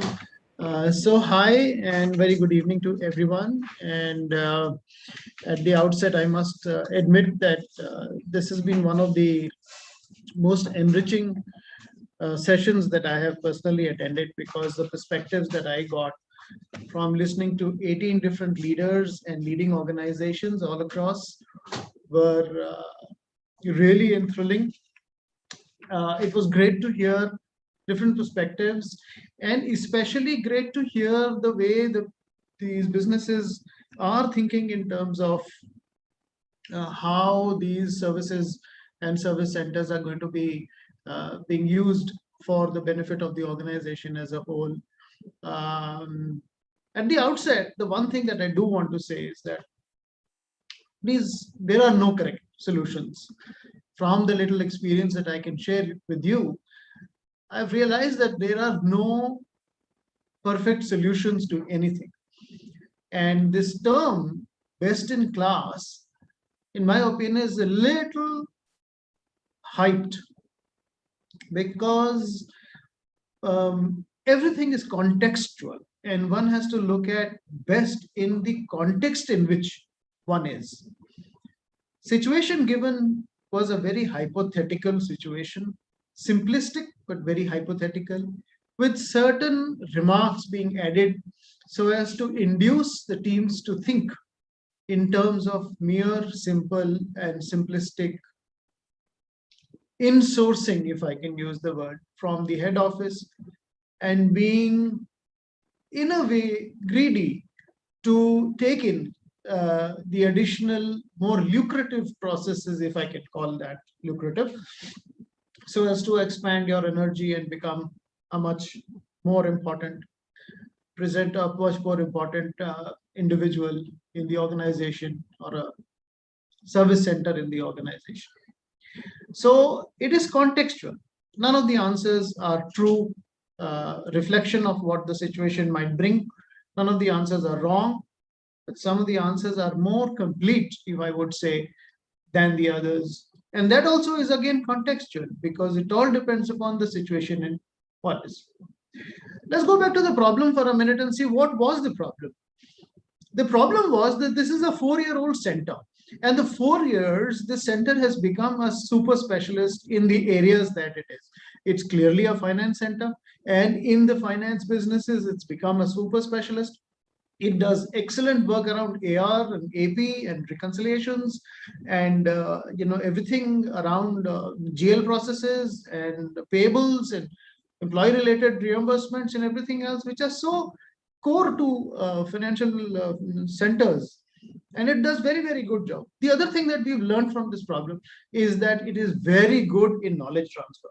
It has a very nice, well-established knowledge transfer process by which every process that gets introduced into the center gets disseminated very, very well within the teams. Any new employee that gets hired gets onboarded very quickly, and the learning process spreads very, very quickly and becomes a part of the program presentation in a very professional manner. So those are the two things that we've learned. What we've known that we want to do and what the center wants to do. If I was a leader, I want to move ahead and I want to go ahead and do a much better job. I've been told that becoming a capability center is a great activity, and one must get into becoming a capability center. But capability center has its own meanings. Capability center means for what? For everything? Should we like in everything? And it has 350 FTs in the head office. 260 of them are already with me. If I was the head of the unit, that is. Should I now bring in more and just be simple with it and say, okay, that's fine. All I have to really do is get these more people into it, and then I can become a true capability center. Is that it? Now, for example, we can do a lot. I mean, we can, for example, we can become a lot more expert. A lot of people have already said this. We can become an expert in what we do. Squeeze the towel a lot more and say, all right, let me bring in robotics. Let me bring in process efficiency and some other tools like, you have Six Sigma kind of tools, Lean and Six Sigma kind of tools, etc. They will bring in certain benefits, and you'll become a lot more excellent in the process that you also become experts. For example, upstream processes, downstream processes, your understanding about the linkages, etc. and all. And finally, you become innovation centers where you actually begin to advise the businesses and say, guys, this is what is needed for us to correct and become a lot more expert and a lot more improved as a service center. But my view is that if you do all of this, you continue to remain a glorified and a well-performing service center. And therefore, we need to come to what the unstated problem is.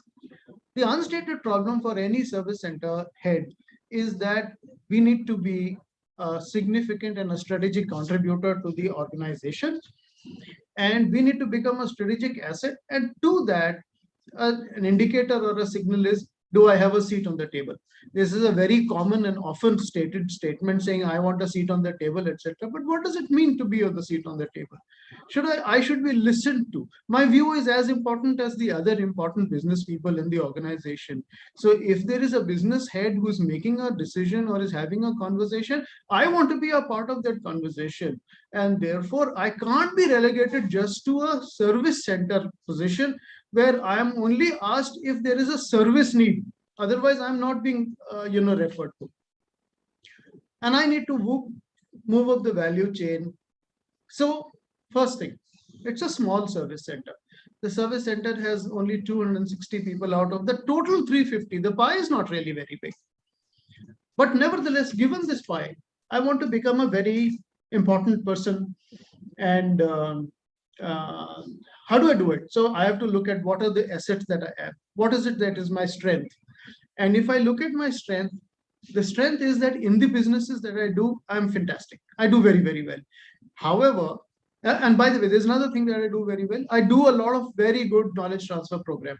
That means I learn and I teach and I become an expert. And I also do L2, L3, L4 levels of processes. So I'm really very good in those. However, the CFO doesn't think too much about me because I'm a mere service center.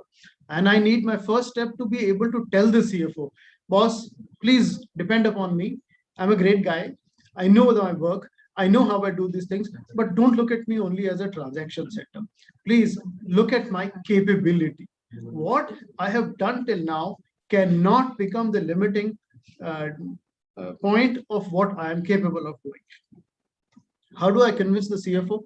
Of course, there are many ways. My view is that some of the ways are obviously looking at the processes themselves and seeing what are the fringe processes. Every one of you is a finance specialist, and you know that there are no isolated processes in finance. Every finance process, for that matter, every process is somehow or the other connected to every other process. And therefore, the entire business chain becomes one continuous link, or at least a complex web. And there is a connection between every process to every other process. And one has to really understand the organization and the flow of the organization to be able to leverage that and take the advantage. And I think that is the first step. How does the organization that we lead, that we control, which is the center in Pune, become a piece of the larger pie? So get to understand the linkages, go to the fringes of the process and say, can I become an expert in those processes? How can I contribute in those processes? The second method that I find is BUs, the business units. Remember, there are no finance people in the business units. The business units could be anywhere, but there are no finance people in the business units. So the entire supply of financial information and financial data is given by either me or a little bit by the head office. And therefore, can I leverage the business units and the business heads? Can I partner with the business heads up front and saying, forget it, boss. Don't think of me as only as a service unit, but I am a provider of information and I'm a contributor to the business in which you deliver. And even if the business units don't really understand this too much, then obviously, you begin to engage a lot, but use that route, because CFO cannot be your limiting guy. You cannot be limited only through the CFOs and say, the only route to me, for me to reach the head office is through the doorway of CFO or through finance department. That's a limiting thought in my view. One has to really look at how you can expand and do things which are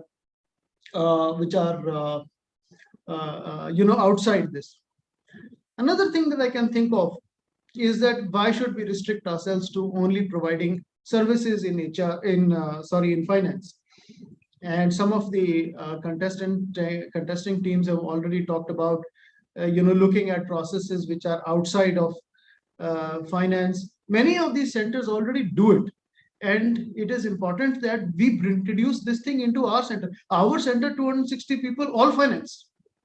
Just because I am a finance guy and because my reporting boss is probably the CFO doesn't mean I'm restricted to finance.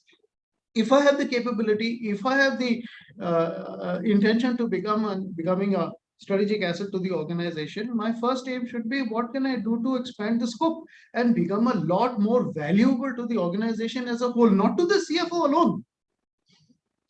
And therefore, I don't know, again, contextual, HR processes, tech services, operations of some sort. I don't know, it's a manufacturing company, so there'll be limited operations that I can get into. But nevertheless, there will be formats that we can use. There will be areas that we can ponder up and knock the doors on and say, Mr. CHRO, is there something? I'm just using HR as a case in point. But if the CHRO is capable and he's understood how the finance shared service center says, I'll create a wing for you for the finance, for HR functions. I'm already doing payroll, for example. I'm already doing reimbursements and stuff like that. Can I manage your HRMS, for example, and create value for you using your HR thoughts? So that could be another way that these organizations can think to combine. The entire story that I'm trying to make is that there is one way that this thing is likely to become what you're intending to do. And that I call one flag.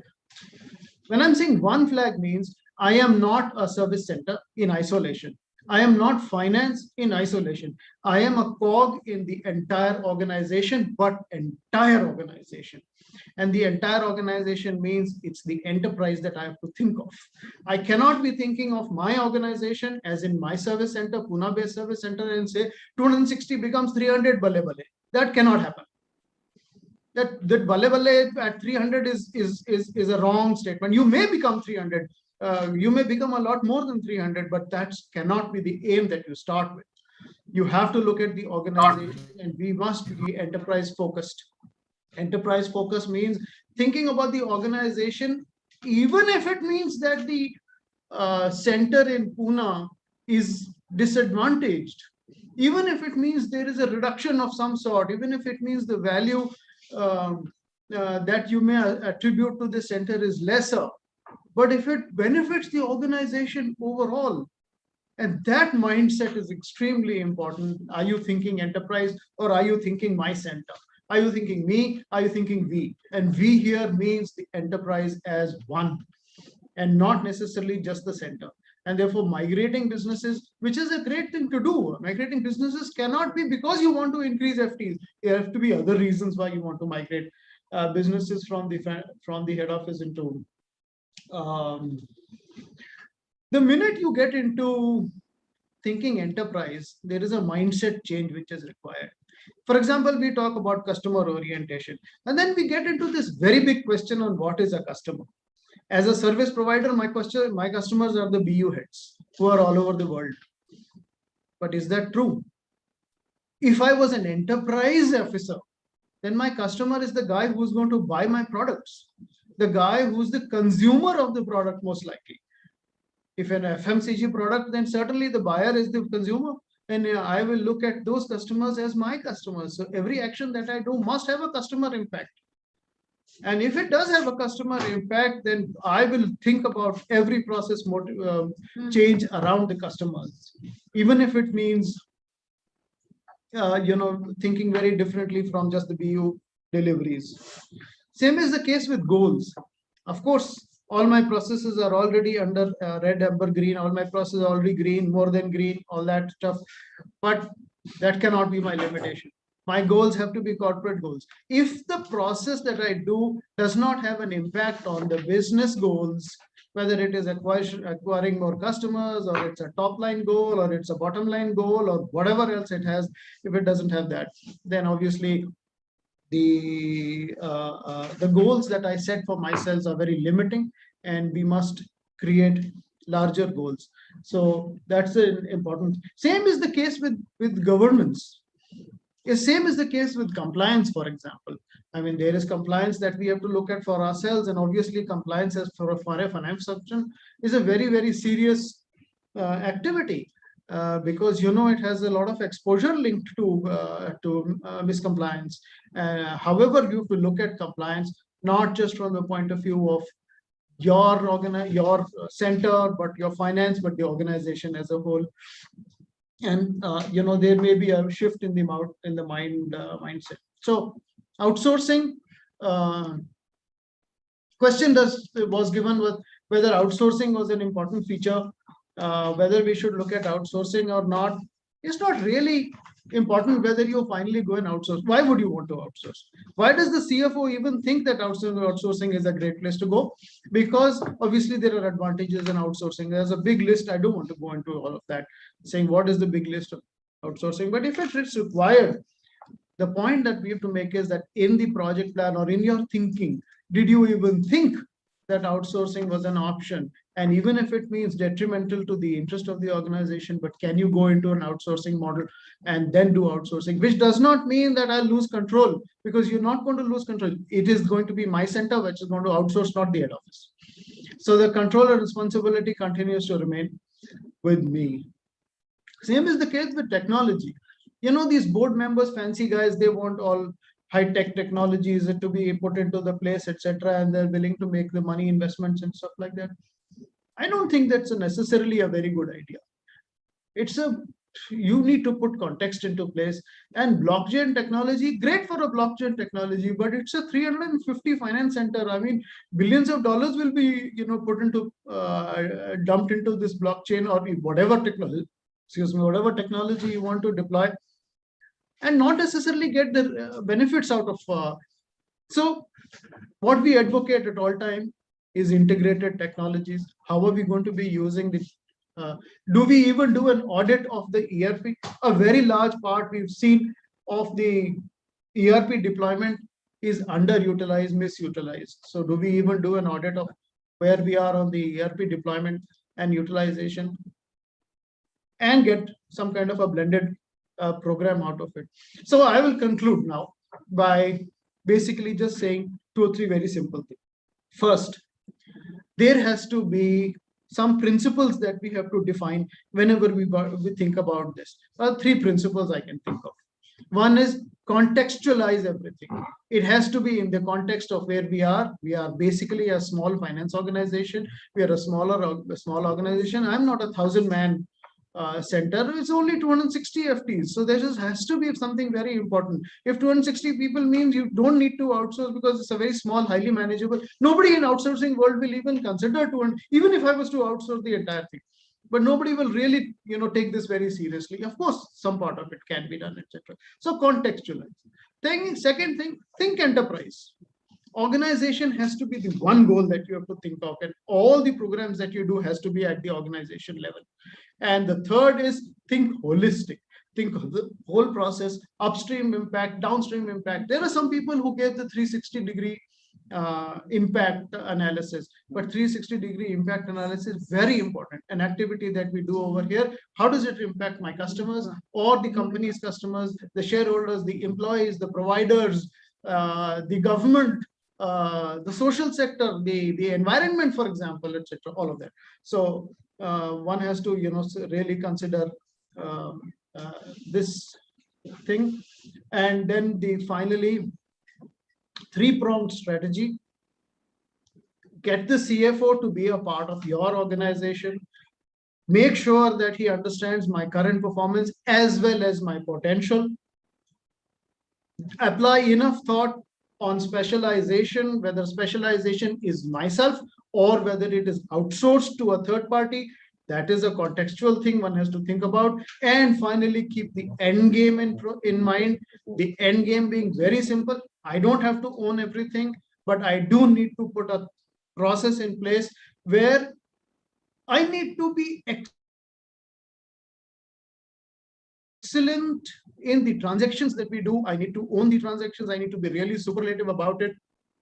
I need to be an expert. Those experts, for example, these new processes that are with the head office right now, I need to be an expert in these new processes. And finally, I need an innovation program. I need an innovation center to establish myself that the processes that we are doing, are continuous monitoring, continuous change, continuous innovation, and are in the right path of improving themselves so as to continue to give us value as we go along, etc. So with those parameters in mind, your programs should be defined. And that's what we meant when we said that this is a program. Now, a lot of steps can be created out of this, but the strategy that I've tried to talk about now is about being a part of the larger organization, being a part of the enterprise, and not lessly confined to myself being a head of a 260 FTE center. So that's about it. Thank you very much. And I'll now pass this back to Rakesh. But before that, I think the voting lines have now opened. And the voting lines have now closed. Thank you very much. I thought the voting lines had just opened, but I was so passionately involved in the conversation, I didn't realize the voting lines had opened and also closed. So anyhow, back to you, Rakesh. Thank you very much. Thanks, Sanjay.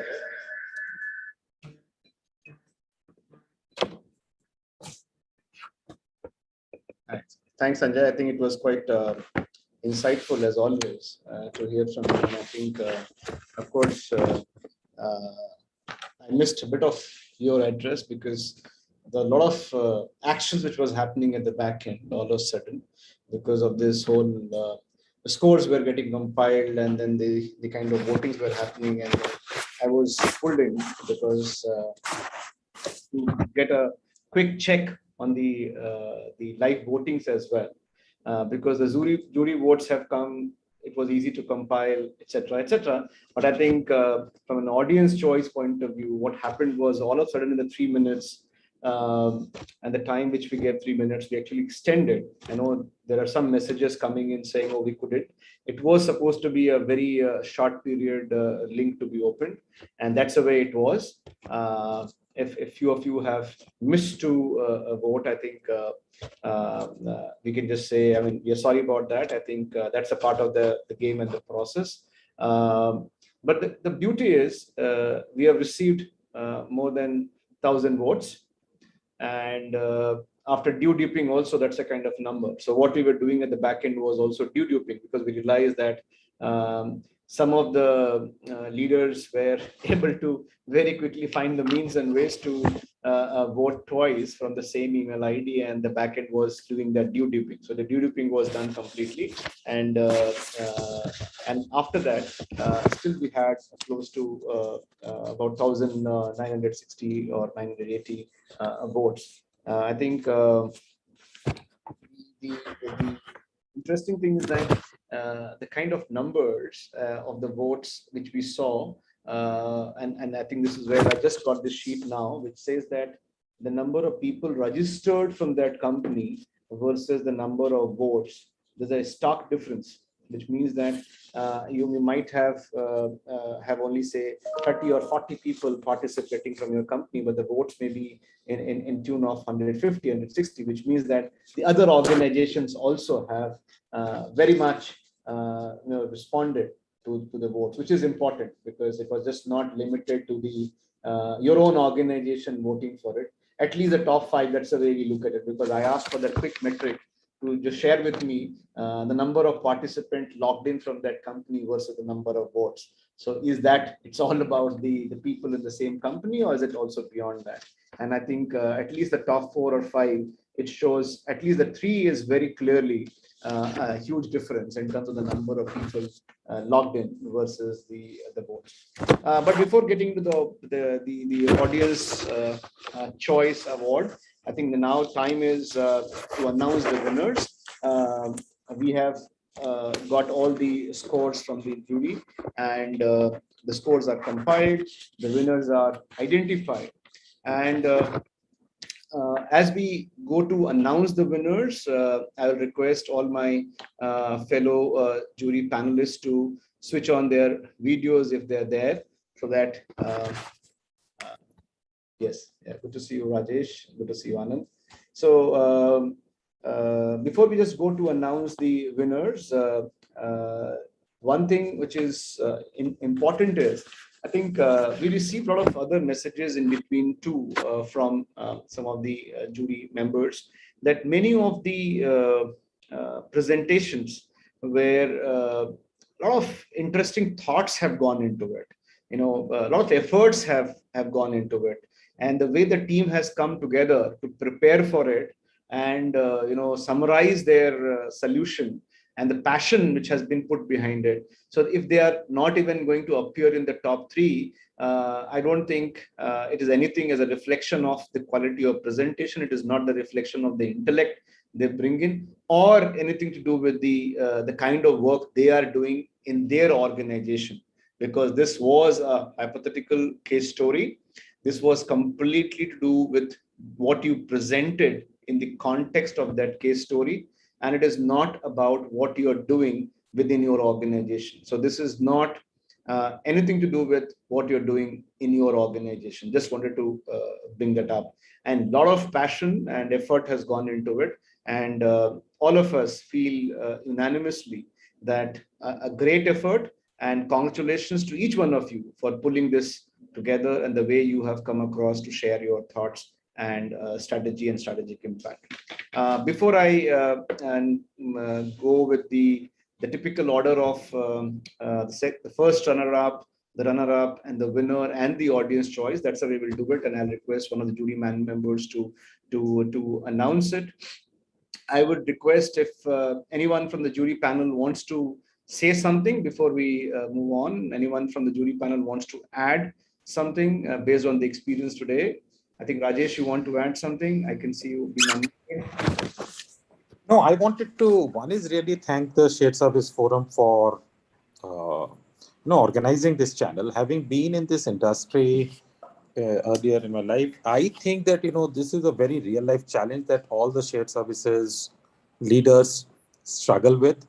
And while, while we have been critiquing or looking at different type of solutions, this is the most difficult part of the business. I hope that, I have learned a lot, and I hope that, the other participants would have picked up different components from different strategies to see what would work in their own environment. Because eventually, while it is a case study competition, the objective of the Shared Services Forum is to create more capability amongst all the participants. So I think this was a very great effort by all participants, both in terms of preparing the material as well as presenting it today. And I think want to really thank Shared Services Forum to organize something like this. Okay, thanks, Rajesh. I think absolutely. I think these are those opportunities to bring the industry leaders together and learn from each other. I think that's the motto and the ethos what we live with. And I think we were very successful today with that. I think Mr. Purang, you want to say something? Please, over to you. You are Praveen, you are on mute.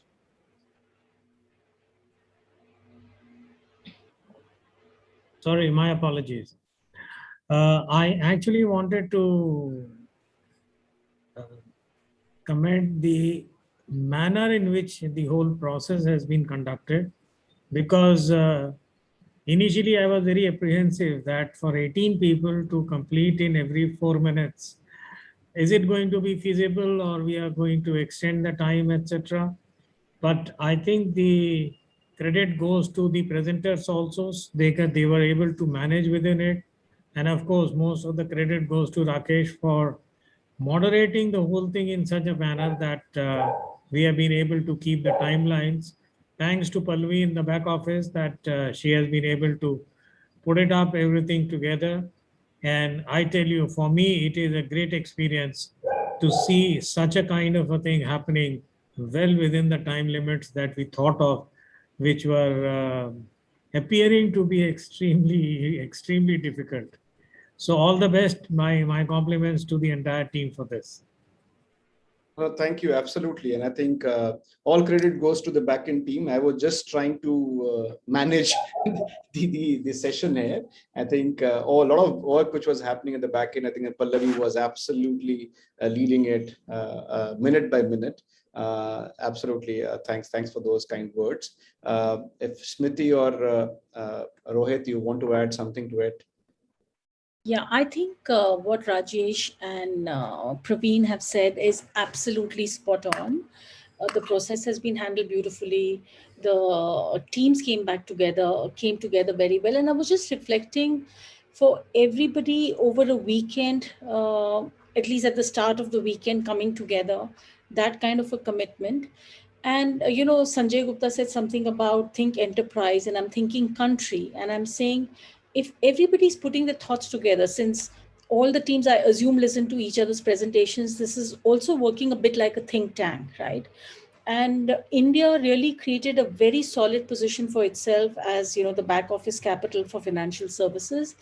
And these kind of case studies really, Rakesh, that a shared service forum has come up along with CIMA, and thank you to CIMA as well. I think are fantastic to get everybody thinking, and it is going to become a real situation, like Rajesh rightly pointed out. These are the frontiers that we want to get into. And we all came together as a team and did that very interestingly. So it's not that just one organization was thinking about it. Multiple organizations had the same problem. And we saw the point of view of what everybody was thinking on this. And I'm sure if we get back into the analytics, we'll see that some are very common threads, that there are at least 3 things that everybody was doing, So lots of learning, and I thoroughly enjoyed myself. Interesting.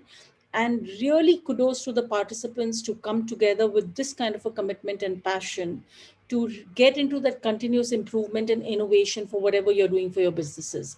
So many compliments to all of you, and absolutely thank you to Shared Service Forum and CIMA for putting this together. Thank you, Smriti. Rohit, you want to add something to it? Just Rakesh, thank you once again, and I echo whatever Smriti said. This is a burning issue for most of the shared service center. And the challenge we all have is we are so good at it in terms of accounts and finance. We always look at it in one perspective, in one dimension. Listening 18 different teams must have given everyone a food for thought. And like Smriti and everybody else mentioned, kudos to you and your team to come up with this kind of a case study, because it's pretty much relevant in today's time. India really at one stage wanted to come out of being called as a call center hub. Now from a finance hub to next level. I think this is the journey we all are on, and apt time to discuss it as a group. So thank you again. Thanks, Rohit. Really appreciate those kind words. Anand, any quick comments from you? And then I think everybody is waiting for the names to be announced, but quick words from you, Anand. No, I'm fully conscious of the excitement that has been building up, and some people may have the butterflies in their stomachs and all that. But for me personally, also, it has been a very, very rich and at the same time humbling experience. Listening to so much brain power in one session, and kudos to SSF to live up to its own reputation of being a forum for the practitioners and by the practitioners. And that was coming throughout very, very clearly, the kind of perspectives we were getting. And special gratitude and thanks to CIMA as well for having supported this and announced something very, very interesting for the participants as something that is very valuable to each one of us. And most importantly, all the teams, the way they have come up, the way they have prepared and then delivered, it was nothing short of very, very impressive, and in some cases absolutely outstanding. So we'll come to know the results very soon, but my sincere thanks and compliments to everyone. It is one of the most impactful event that we have witnessed in this sphere.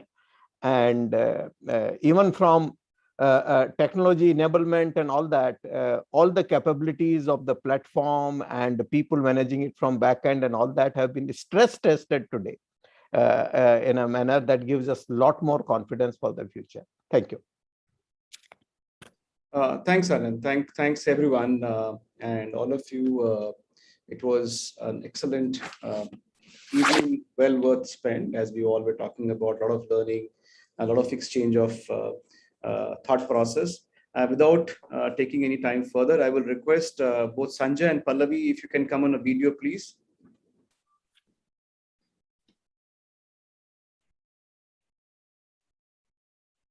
Thanks, Sanjay. Thank you, Pallavi. Okay, so now we will start with the announcements of the award. Can we have the second runner-up?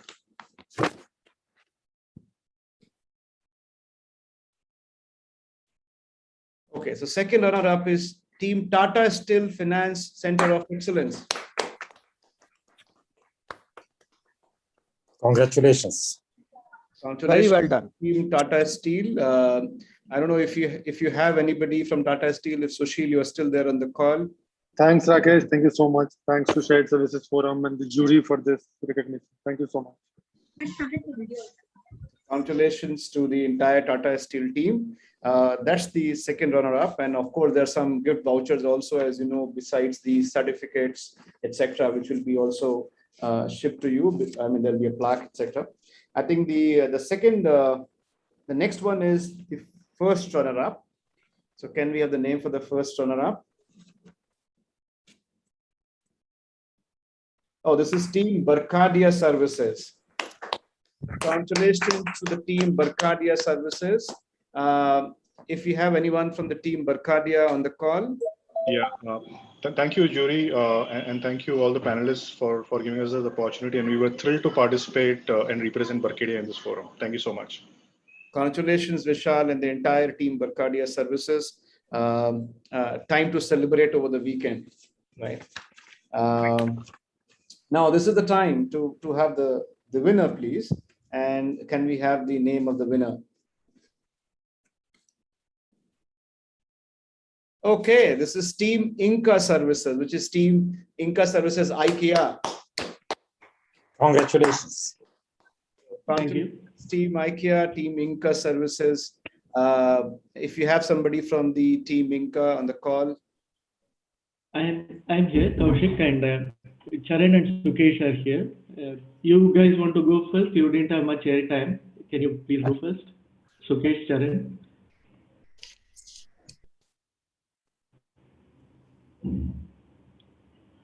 Maybe some technical problem. We are thankful. If you're speaking, you're on mute. Yeah, Sukesh, go ahead. Hi, I'm here, Kaushik.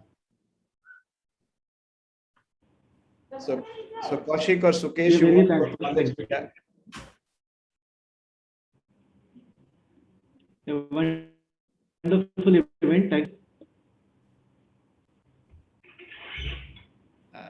Kaushik, we're not able to hear you well. Maybe Sukesh, you want to say something?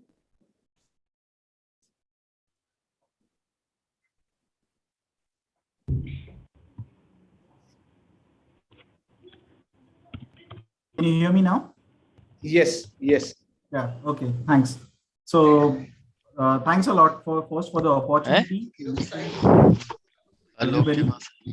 And thanks a lot for choosing our proposal, our presentation as the best, among which we are not very far away.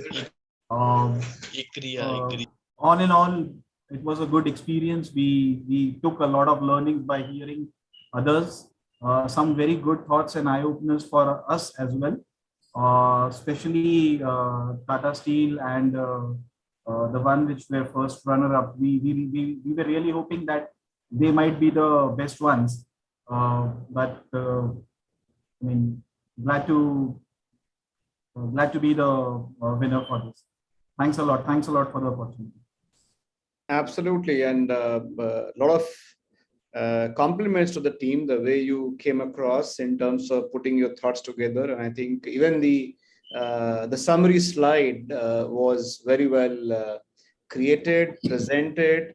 The stream of thoughts were very clear, and I think some of the responses to the questions were also very clear. So thank you for the kind of effort and the passion you displayed, and all credit goes to the entire team of Inca Services. And once again, heartiest congratulations. The time to celebrate, which starts tonight, and you can continue over the weekend. Thank you, Rakesh. With this, we come to the last award of the day, which is the Audience Choice Award. And so can we have the Audience Choice Award on the screen, please? Okay, this is Team ABEX, which is Adani Group. If Sudesh, if we have Adani Group leaders on the call, it will be good to hear from you.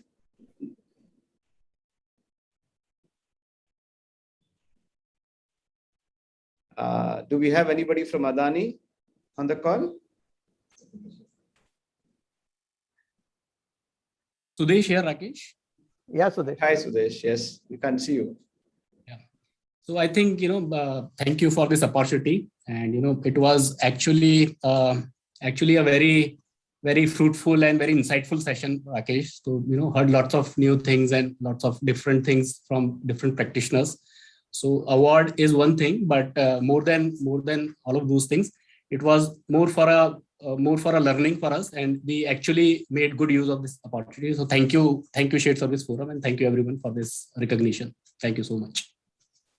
Absolutely. Congratulations to you, Sudesh, and the entire team of ABEX, Adani Business Excellence.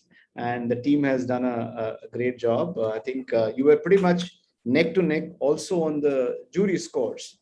But then the kind of voting you could receive from the audience was phenomenal. I must share with you some metric. You got more than 30% of the vote. Okay. So more than 30% of the vote it means that close to about 300 people voted for you. So most of my team members were logged in, and but interestingly, it was beyond your team. Beyond the numbers. So we also did an understanding from metric point of view by saying how many of your colleagues voted versus the other organization. I think a lot of other organizational colleagues have voted for you. Until unless they voted by mistake, but they voted for you. Yeah. Absolutely. And you deserve it. So very well. So once again, congratulations and best wishes, and have a great time and a great evening and a great weekend ahead. With this, we come to the towards the last leg of the event, and this is the time to express gratitude to some of the people who have been behind making this event successful. I may start and maybe even request Anand, if you want to add further to it, you can please add to it. I think first of all, our esteemed partner CIMA and Bhaskar, thanks for coming together and encouraging us to think of a concept like this, think of the case story, and we were like, we always wanted to do something which is new and different. So we spent time, actually Sanjay and I spent a lot of time to even craft that case story, evolve that story, and then put the entire process together and so on and so forth. So thank you, CIMA, and the entire CIMA leadership, Bhaskar and others for supporting us. And I think thank you also for that certification, the digital mindset codes and the kind of gift vouchers. I think I really appreciate that gesture.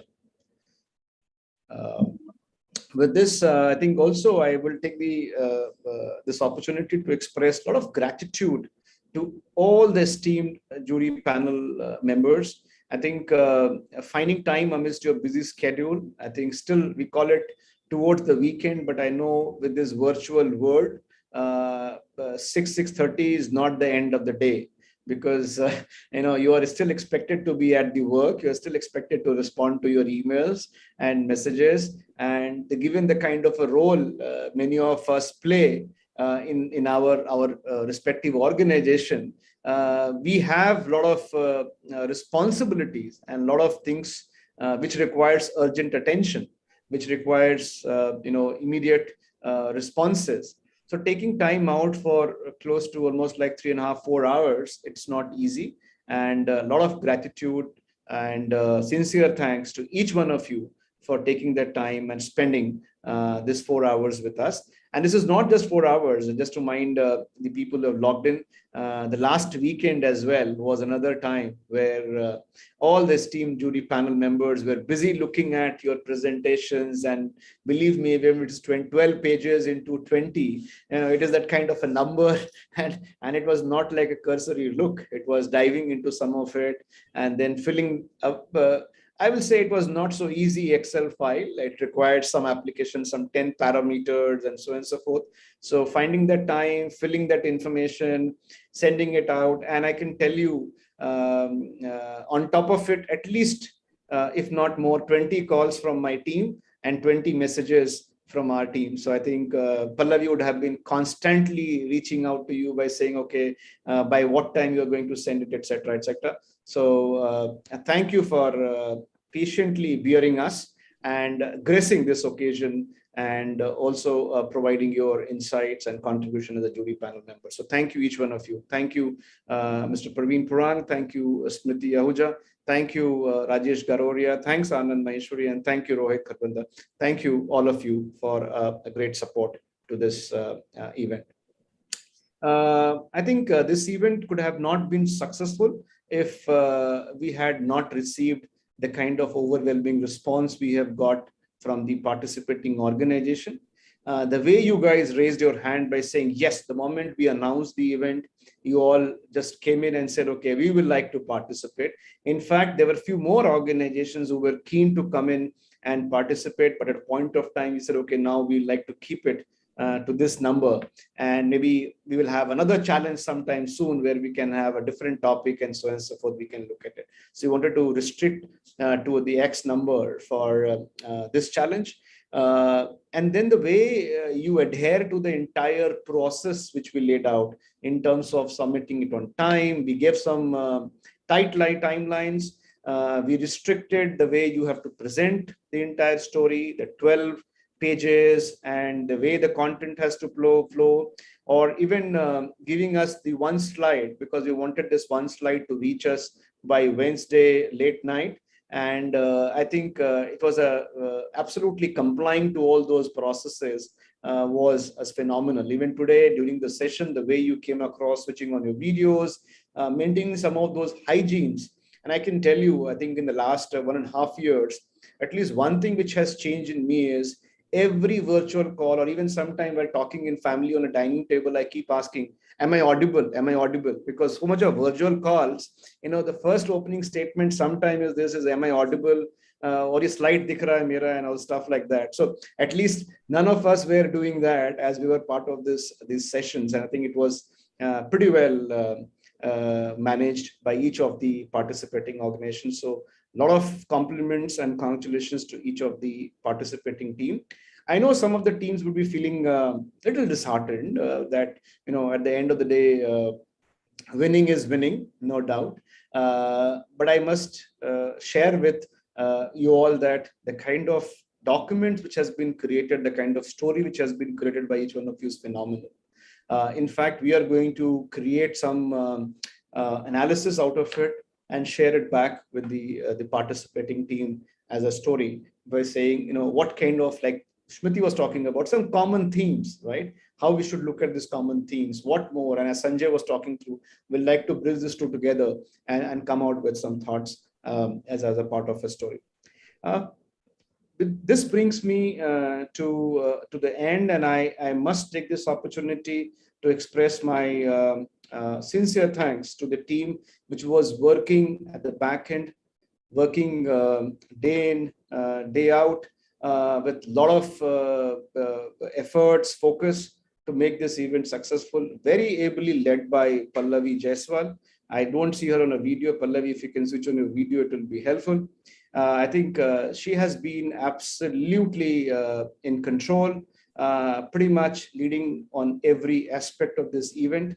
And I think a lot of compliments to you, Pallavi, for the way this event has been managed. And congratulations to you and your entire team who has been working on it. I think I will also take this opportunity to express thanks to Sanjeev, Naveen, and other colleagues who have been working in terms of Nikita. I think some of your team members who have really worked on this entire event to put together. Thank you, each one of you, for making this event successful. And Sanjay, thank you for all the articulations and everything, keeping us honest, if I can say. Many times we'll go beyond the scripts and you will say, are we going beyond the script, right? So I think thank you, Sanjay, always to keeping us honest.